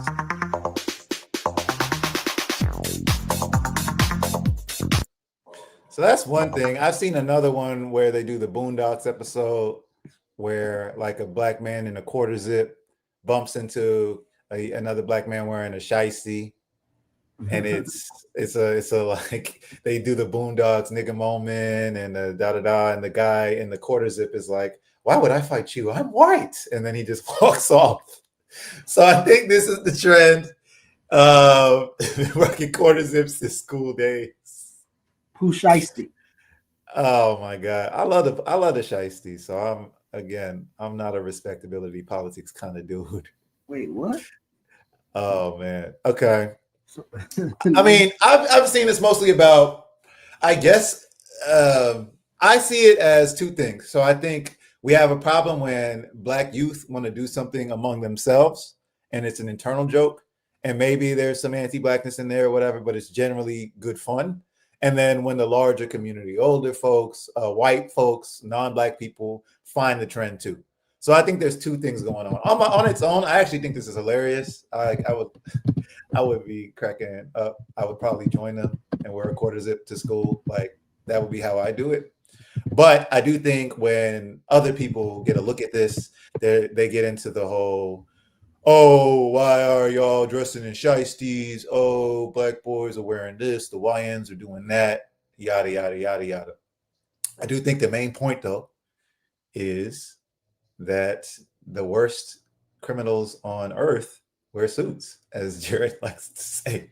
Like the worst things that have been done. He says worst things that have been done to him. Me too. Worst things that have been done to me have been men in suits. No question. The quarter zips, yeah. all the things. So that go back to the point though, like, and there's no data that's gonna show you police solving crime, but they can tell you by stopping and frisking or pretext stop of any black folks is them.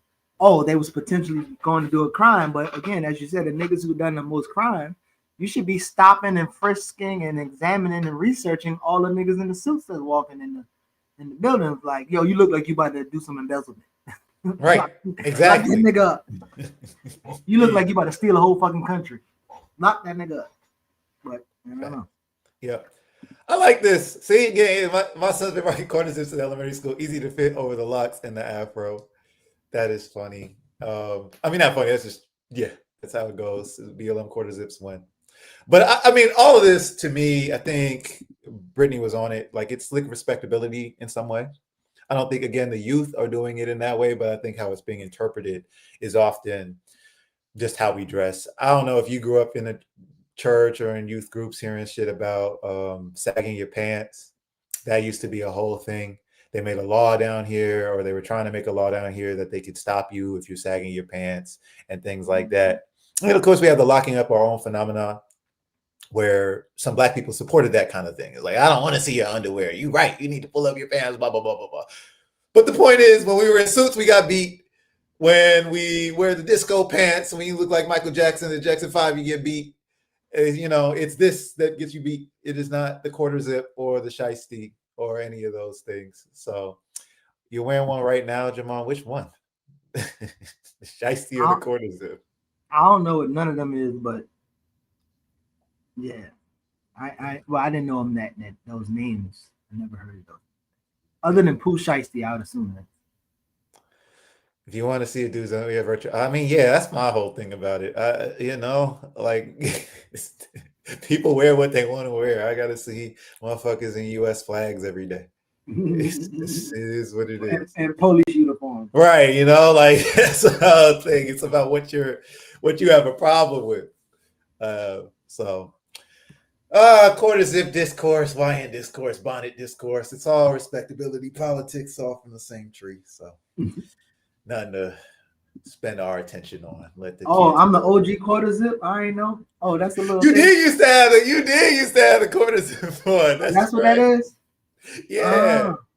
Oh, I ain't never know they was called. I guess. Yeah.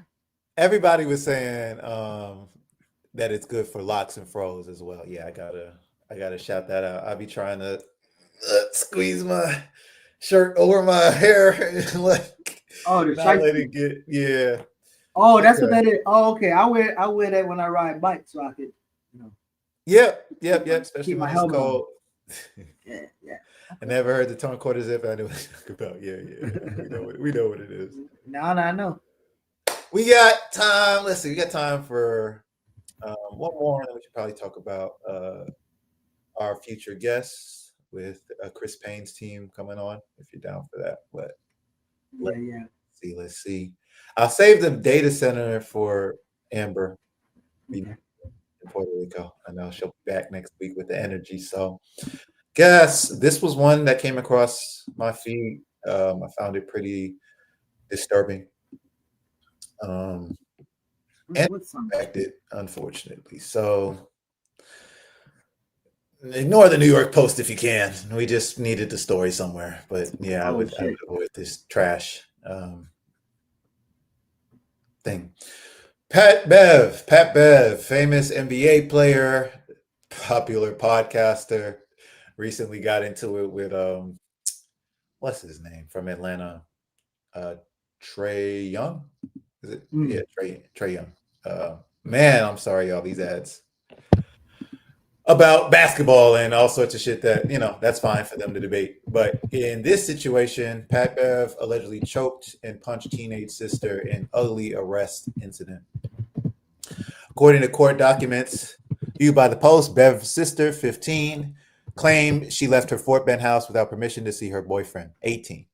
When she returned home, her mother and Beverly confronted her, with a 37-year-old grabbing her by the neck with both hands and picked her up off the ground by having her feet come up off the floor. She claims the 6'2" ex-NBAer squeezed her neck, causing her to feel pain, leaving her feel she was losing oxygen and not able to breathe. That is what happens when people choke you, no question. He was taken into custody with a third-degree assault charge and bonded out for $40,000. Later that day, Bev took to social media to respond to the news of the incident. Please don't believe everything you see on the internet. Hope all is well. Okay. Pat Bev has no criminal record. His social media reads, he cares deeply about his little sister, a young lady, a minor. Given that when he unexpectedly found her alone in home with an 18-year-old man, oh man, we're going to talk about that. An 18-year-old man in the middle of the night, he was understandably concerned, as any brother would have been, about his sister. However, we don't believe what followed happened the way it's been described, and we look forward to the opportunity to address that in court. So she snuck out who house, and it said something about he was called over. So It's So somebody my else. my understanding is that the mom said Okay. that the daughter had snuck out and had called Big Bro to go handle it. And when he did, he found his sister in bed with a 18-year-old boy, No, child, but jit. they said she returned back to the home. It sounded like the mom called Afterward, him yeah, over yeah, yeah. Okay, got you. Wait. because he didn't. I don't. Oh, I you're didn't right. see You're the. right. It I does didn't because it see him. says Yeah, he didn't find the boy. in the home. Oh, okay, okay. So it looks like so she didn't sneak out. Somebody came over. I'm guessing. Yeah, Is that what it this is. sounds like? Giving So the inspector vendor alone in the home. In the home. No, no, no, no. It doesn't sound like it was theirs. Let's go back. Let's make sure we read this appropriately. So it says, sorry, y'all. He allegedly then took her out the room by her neck later on a couch and punched her approximately one time in the left eye with a closed fist, purportedly adding that he will be the family relative to kill her. Wow. Wow, we missed that part. Sorry, y'all. The boyfriend was asked to leave the house and was followed by Beverly. Police officials responded to the boyfriend's call for assistance and found the sister to have markings on her neck and PTK in the whites of her eyes. Sorry we missed this part. You're right, Kichi. So it was at their house, it looks like. It looks like he attacked his sister, and then the boyfriend felt threatened and called police. Wow. And I then wanted so yeah, he's trying to cover it up by he's saying like, oh, on social media, please don't believe everything the media or the internet say. Yeah, Patrick Beverly has no criminal record, cares deeply about his sister. However, we don't believe what followed is in the way it's being described. So he's saying it's not accurate. And so he has a podcast that he'd be talking about this on or something. No, this case just came out. He's on podcast talking about basketball, which he should be, right? That's what they do. But he immediately went off and attacked the sister. And then maybe he was going to attack the boyfriend after that. But the first person he attacked when he found them in bed together is the sister. And this was the sister's boyfriend or somebody she's interested in. I don't really care at the end of the day. I'm here to unpack this psychology a bit, the psychology of the reporting and the psychology of someone like Pat Bev when we talk about patriarchy and misogyny. Like, what does that actually look like? What does it look like to make a grown man punch his little sister in the face? Right? That's what I'm trying to figure out. Now, there are, some people are pointing out smoke, where there's smoke, there's fire. So I do want to, highlight what everyone is saying. He played basketball in Israel. I mean, a lot of NBA players. LeBron James supported Israel. And as far as I know, does not beat his wife and daughter. So, but that is a character flaw. I will point it out if he's not conscious. But this is, so there's two things. Thank you, Revolutionary Women's Radio. There's two forms of adultification I want to point out here. The adultification of Black girls, which is the main contradiction here in how he's seen her, or maybe even not. Maybe it's like she's a pure child. So I'd be careful with this. Because I do think Black girls are adultified. But in this case, I think the boy is being adultified. So, I mean, even 18 is an adult. According to the white man's law, okay, I guess. Who says that? And again, they don't care about that shit. Release the Epstein files. We know. So I think there has to be more nuance than just saying a random number white people picked is adulthood and everything before that isn't. And I deal with this a lot with youth, where young boys who are being thrown into this horrible American economy are being told, you're 18, get a job, so, provide for yourself. Like, this is not the 50s. We are not boomers. That is not something that is done in the job market. But also 18, go to the job market as an 18-year-old Black child. See how far you go. It's not how that works. So I like 18 and 15 is a senior and a sophomore in high school, going to prom. That happens all the time, y'all. Like, I don't know how else we can ignore this, right? But if you go to high school, you can be 18, even 19 years old and have a sweetheart who you met when they were a sophomore or freshman or something like that. That's just how it goes. So these are not people. This is not some grown man who stalked this girl, found her on Instagram, started hitting her behind the scenes, pulled up to her school when she was walking home and that kind of thing. This is not that. This is somebody who is in her social group, in her peer group, around her age. So I wanted to start there. That is not a man. Pat Bev at 37 is a man, a grown ass man. That 18-year-old boy running out the house, whatever, cool. That's the one thing. But I really wanted to get into, and again, thank you, Renee, because Renee works with youth as well. 18 is not an adult. 18, you're likely still a student, still on parents' asserts, still claiming on parents' taxes. You cannot drink, you cannot rent a car. Only thing you can do is go serve Cracker Uncle Sam and die. That's about it at 18. They're teens. They are teenagers. They are socially teenagers, all of those things. So yeah, go ahead. No, I think it's, for me, it's like, again, I think in a hypothetical, at this point, it might be hypothetical to most of us who don't know anything about the story, haven't seen anything, still trying to figure it out. But even just looking at it, I just seeing multiple different things. One, she left the home, came back, somebody called him over. Another one you read, which I haven't seen yet, the boy was there, he ran. But the consistent thing is the way in which these media, news, human, whatever they're doing, they're like, oh, the middle of the night, and call the brother, and by themselves. He concerned about his sister.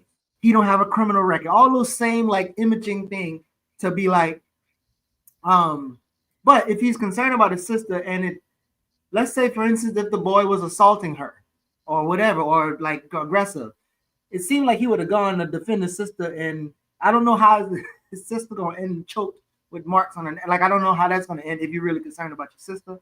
And then again, but it's the more concern for the media has is like, we need to paint an image of a man protecting his sister. We don't really know the facts. And then Barstool, whoever that is, the people he worked for right now, they like, he gonna be on leave and figure it out. If anything is true about this story, then he's fired. He's not here anymore.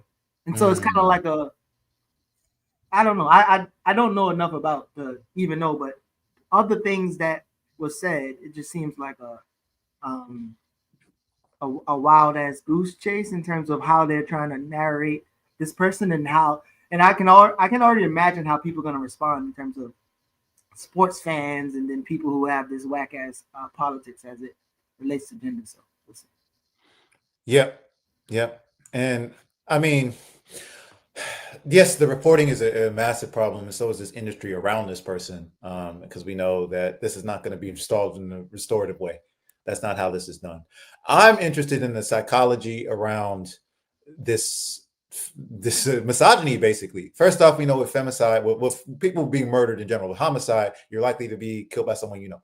Like, that's just generally how it goes. With femicide, it's even more likely that they are killed by their partners. They're sexually assaulted by their partners. That is the history, the trajectory with women. So he sees two people, and his first instinct is to go grab his sister, to grab a girl. That's crazy to me. I don't even, again, I'm not with the patriarchal whatever. You don't hit anybody, don't violate consent, period. But you are specifically going after the woman in the situation. You're specifically saying, I'm going to be the relative that kills you. Right? Crazy statement to say. You're punching your, I don't care if y'all tussle, if y'all do all those things, there is a size, there is a strength difference. You're a pro athlete. You're not even like most regular people in terms of your physical capacity. So all of that comes into this, to me, ownership. He feels like he should own as the man of the house. I don't know that situation. I'd be interested if he was told that, if maybe his father wasn't there, because that gets told to a lot of boys. You're the man of the house. You're the protector now. And then they become patriarchs at 8 years old. But I don't know that dynamic, but he feels like he owns his sister, like she's property. Right? That's the only way you could say something like, I'm going to kill you, get out, blah, blah, blah. He has this weird patriarchal purity politics as well. Yes, Senzi, I saw you pointed that out, definitely. He has this weird kind of purity politics that a lot of men have about women and virginity and innocence and all of that. Like, yo, this is a teenager having sex. Like, do we not watch every single piece of American media out there. Like, what are you? That's just a common thing. You can't watch a single show about high school now where the kids aren't having sex. So you find your sister having sex, and your response is to want to kill her, to traumatize her so deeply. But you're concerned about it though. If you're concerned about it, you want to protect her. How the hell are you gonna end up killing her? I don't make. Right. You know, and that's the thing. Again, it's the patriarchal protection. The protection comes at the cost of you are property. So you're only protected if you follow the script. If you are my good, innocent 15-year-old sister, she just goes to school. She doesn't even look at boys. You know, reminds me of the TI thing. I take my daughter to the doctor and I have them examine her hymen, right, to make sure she hasn't had sex yet, which is just like, one, I don't think any doctors are actually gonna follow through on that. So it's just a weird lie. But two, again, to me, it comes back to this idea, you are the patriarch. As a patriarch, you are in charge. You are supposed to protect. And that means that you have the monopoly on violence in the family unit. The patriarch is the one who's supposed to give the discipline.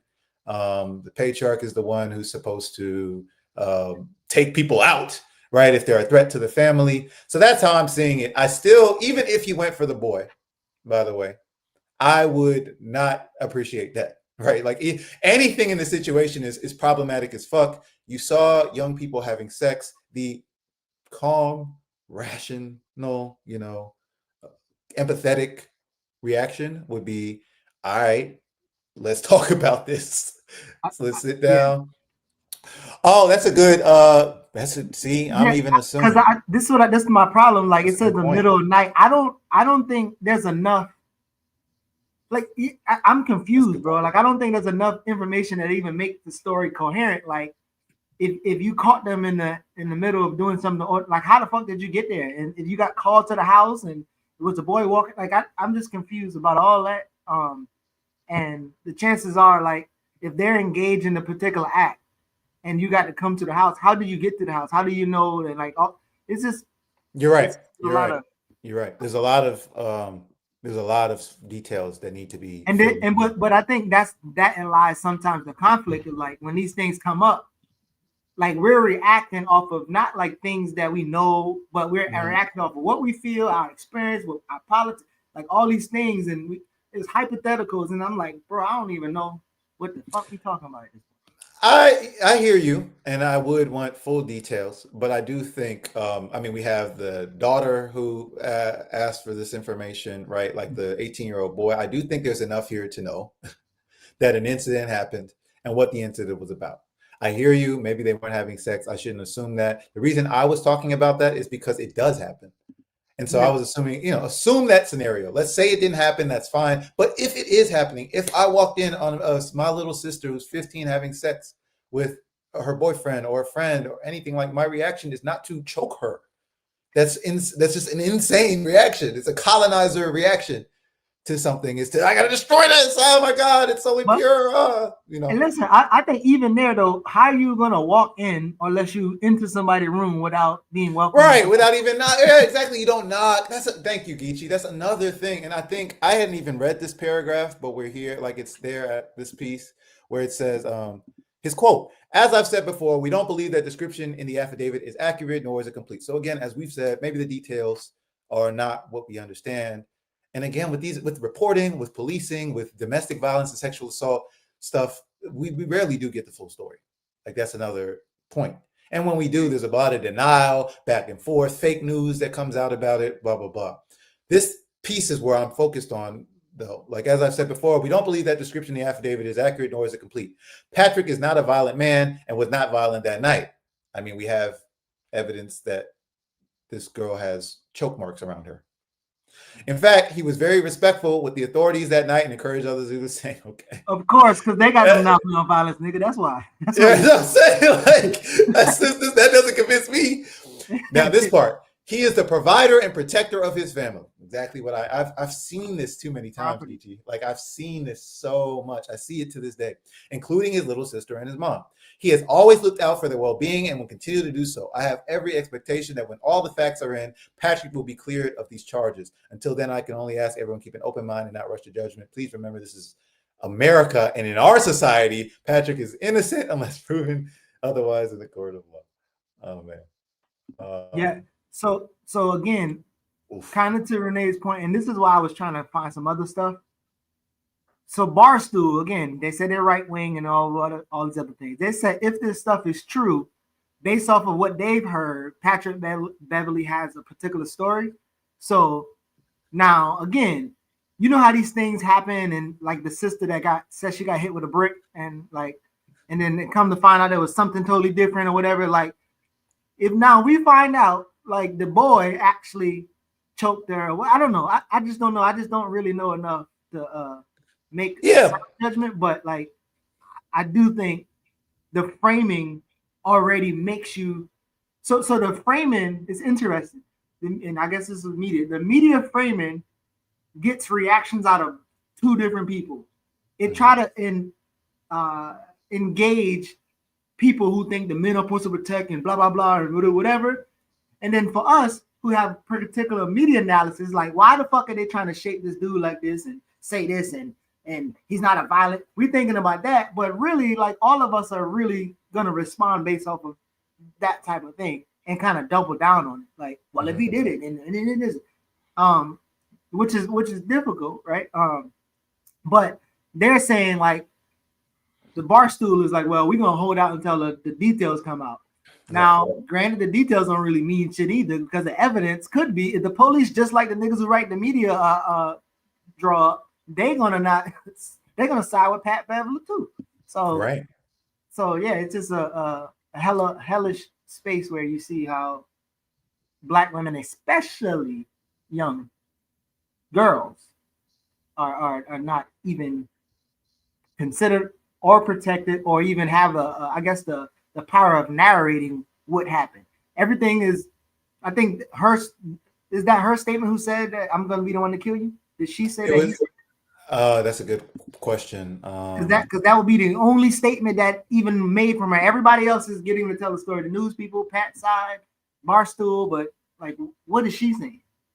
Right, and this is based on court documents, but it is saying that she is claiming these things in these reports. Okay. So I want to be clear, because you're right, Renee. We want to be clear on this evidence. And if I'm wrong, again, I'm not I'm not colonized. I have no problem being wrong. I love it. So if I'm wrong, cool. I will retract what I'm saying. But according to court documents viewed by the Post, Beverly's sister claims these things. And so she claims, being her sister, that the NBAer squeezed her neck, causing her to feel pain and leaving her feel she was going to lose oxygen and not be able to breathe.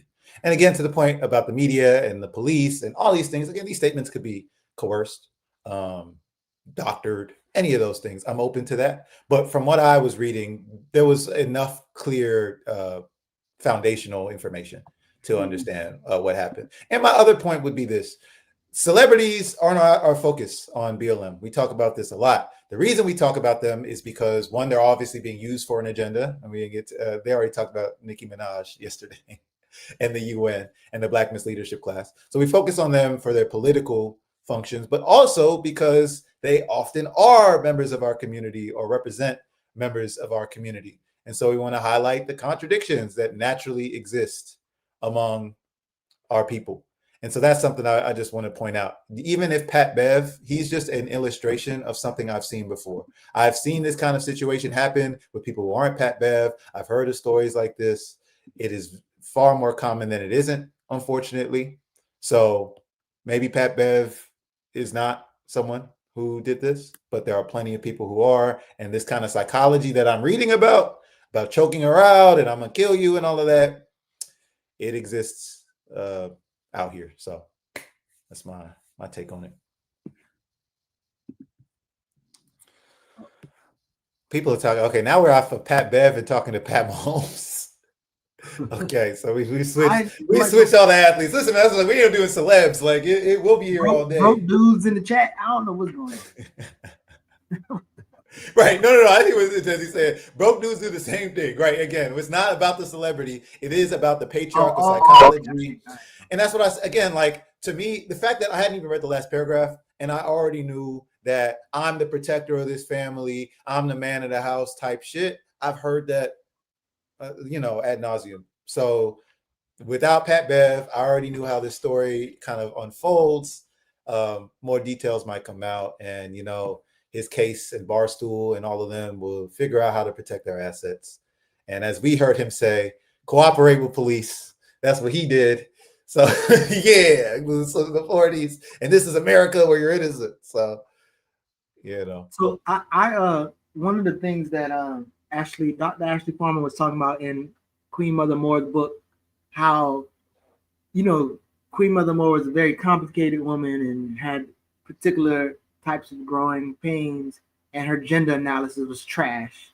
But in the early parts of the book, it was talking a lot about how like her father again was elite. Her mother family was kind of well off. Her father family was well off. But then when her father declined, his health declined, he died. On his deathbed, he was like, "Your brother's gonna take care of you." And then immediately, her brother said, "Y'all get the fuck out the house." He kicked them out the house, and so her and her two younger sisters had to go figure shit out. And like this conversation around like the one of the middle sisters, they had to like marry a man who was well off, and then who was a military or something like that, and then he took care of the three of them, and then there was like this thing of so I'm interested in seeing discussions around that, because when it gets to class and gender and dynamics, class dynamics and gender, I'm just wondering how people are like talking through around like what are people doing for survival versus like how we showing up today, how that relate to our gender politics. But yeah, it's because even this idea of like this strong provider type stuff, like in the economy that you're in. And then the other side of the aisle, the conversations around like broke niggas, and you have people like Charlemagne saying like if you don't make six figures, then he's not the only one. You don't make six figures, then you shouldn't be having sex at all. And I mean, it's back to eugenics. We doing eugenics again, baby. Yeah. Oh man. I appreciate that. That's actually I know we have to follow up on our feminism conversation, but one resource I always recommend on this subject is again looking at the Black community historically. So I love Angela Davis's Women, Race, and Class. That's a classic. But there's also, if y'all have not seen this, and I will probably add it to the remix glossary, this book, Intro to Afro-American Studies, a People's College Primer, is amazing. Like I was looking my whole life for a Black textbook, like just the Black people textbook. Black History Month comes around and they make you watch some racist for the millionth time, and you're like, yo, can we do anything else? And then they tell the students, you have to figure out the curriculum. This is what I was looking for back in high school. So this is really good. There are a bunch of volumes, so I recommend people read through those. Like volume 4 is different than volume 6, but volume 6 is the one that like Jared and them use in schools and textbooks. And it has a bunch of chapters. Each chapter breaks down Black people historically through our periods in the US. So from the slave period to our rural kind of peasant sharecropper period to the urban wage slave kind of thing. So they keep following us through. And one chapter that still needs to be updated, but I thought was really important, was Black women in the family. So what you were describing about class, about period, again, time period affects how people view certain things like feminism. Check out Jared's recent interview on Algeria and feminism and when they talked about that. But this goes through the slave period, the rural period. It talks about capitalism and how, for example, when we entered the sharecropper system, we needed big families to work the land. And so when white settlers would talk to Black farmers, Black people who had their own row houses or sharecroppers and things like that, they made you sign a contract. And because of their own patriarchal laws, the only people who were allowed to sign contracts were men. So we see specifically from the slave to the Jim Crow period, we saw capitalism transform our family relationship. So that is like, I point to people about policy, a specific place where policy introduced patriarchy into the Black community, where only Black men were allowed to sign for property. And so Black men become the stewards of the home, the stewards of the land, that kind of thing, in addition to needing large families to tend to the plantation. So that kind of stuff, I really appreciate because it helps us see how you get from patriarchy in a rural period to patriarchy in the urban period with the Moynihan report and that kind of thing to patriarchy that we're dealing with now with the manosphere and CIA 50-50 dating content on our algorithms and things like that. So just wanted to highlight that resource. Well, disparities and charity.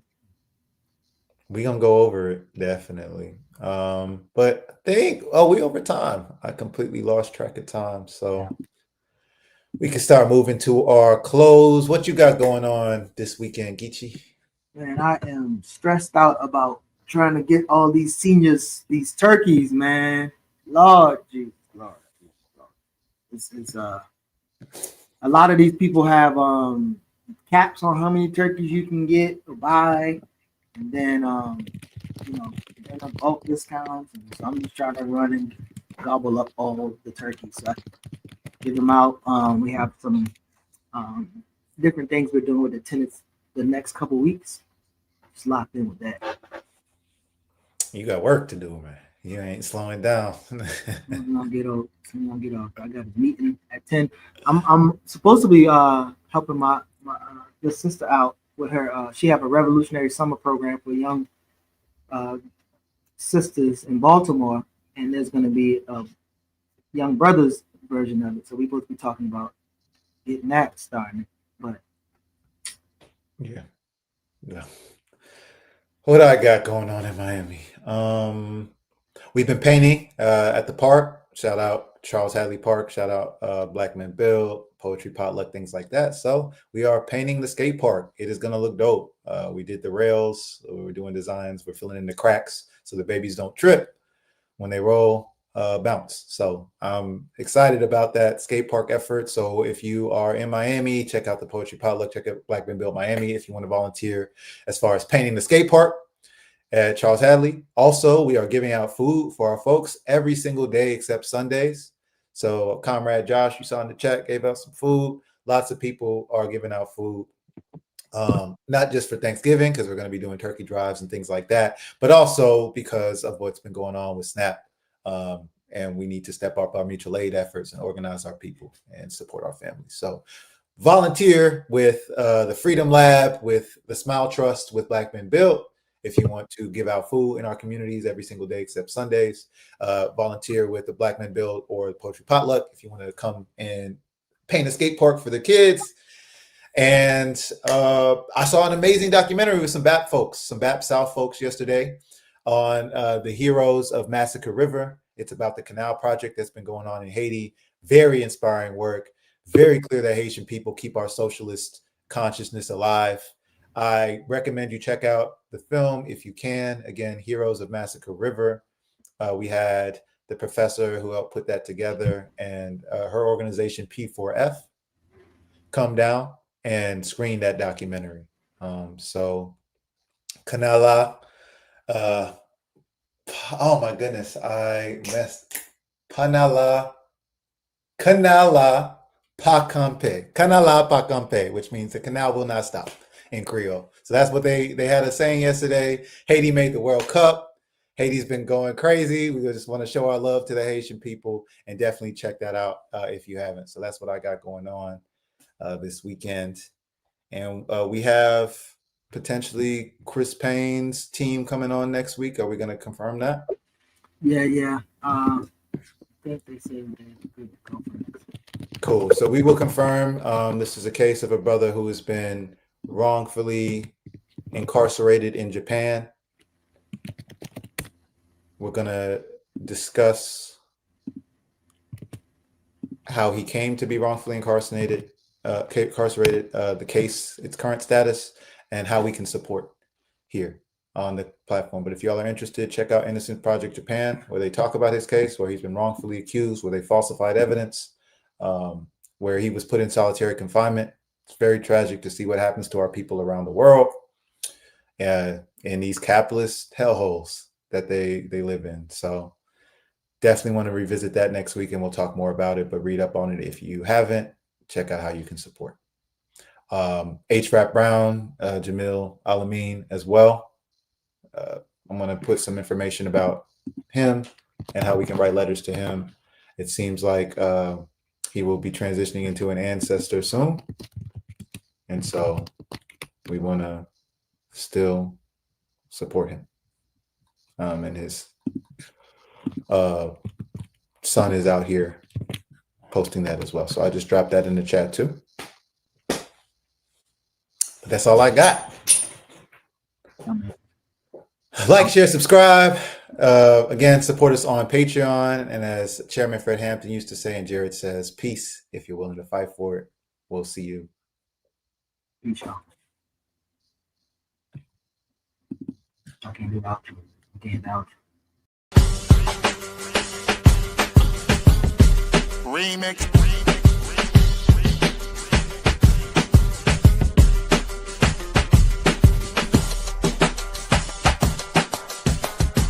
Remix. Remix. Remix.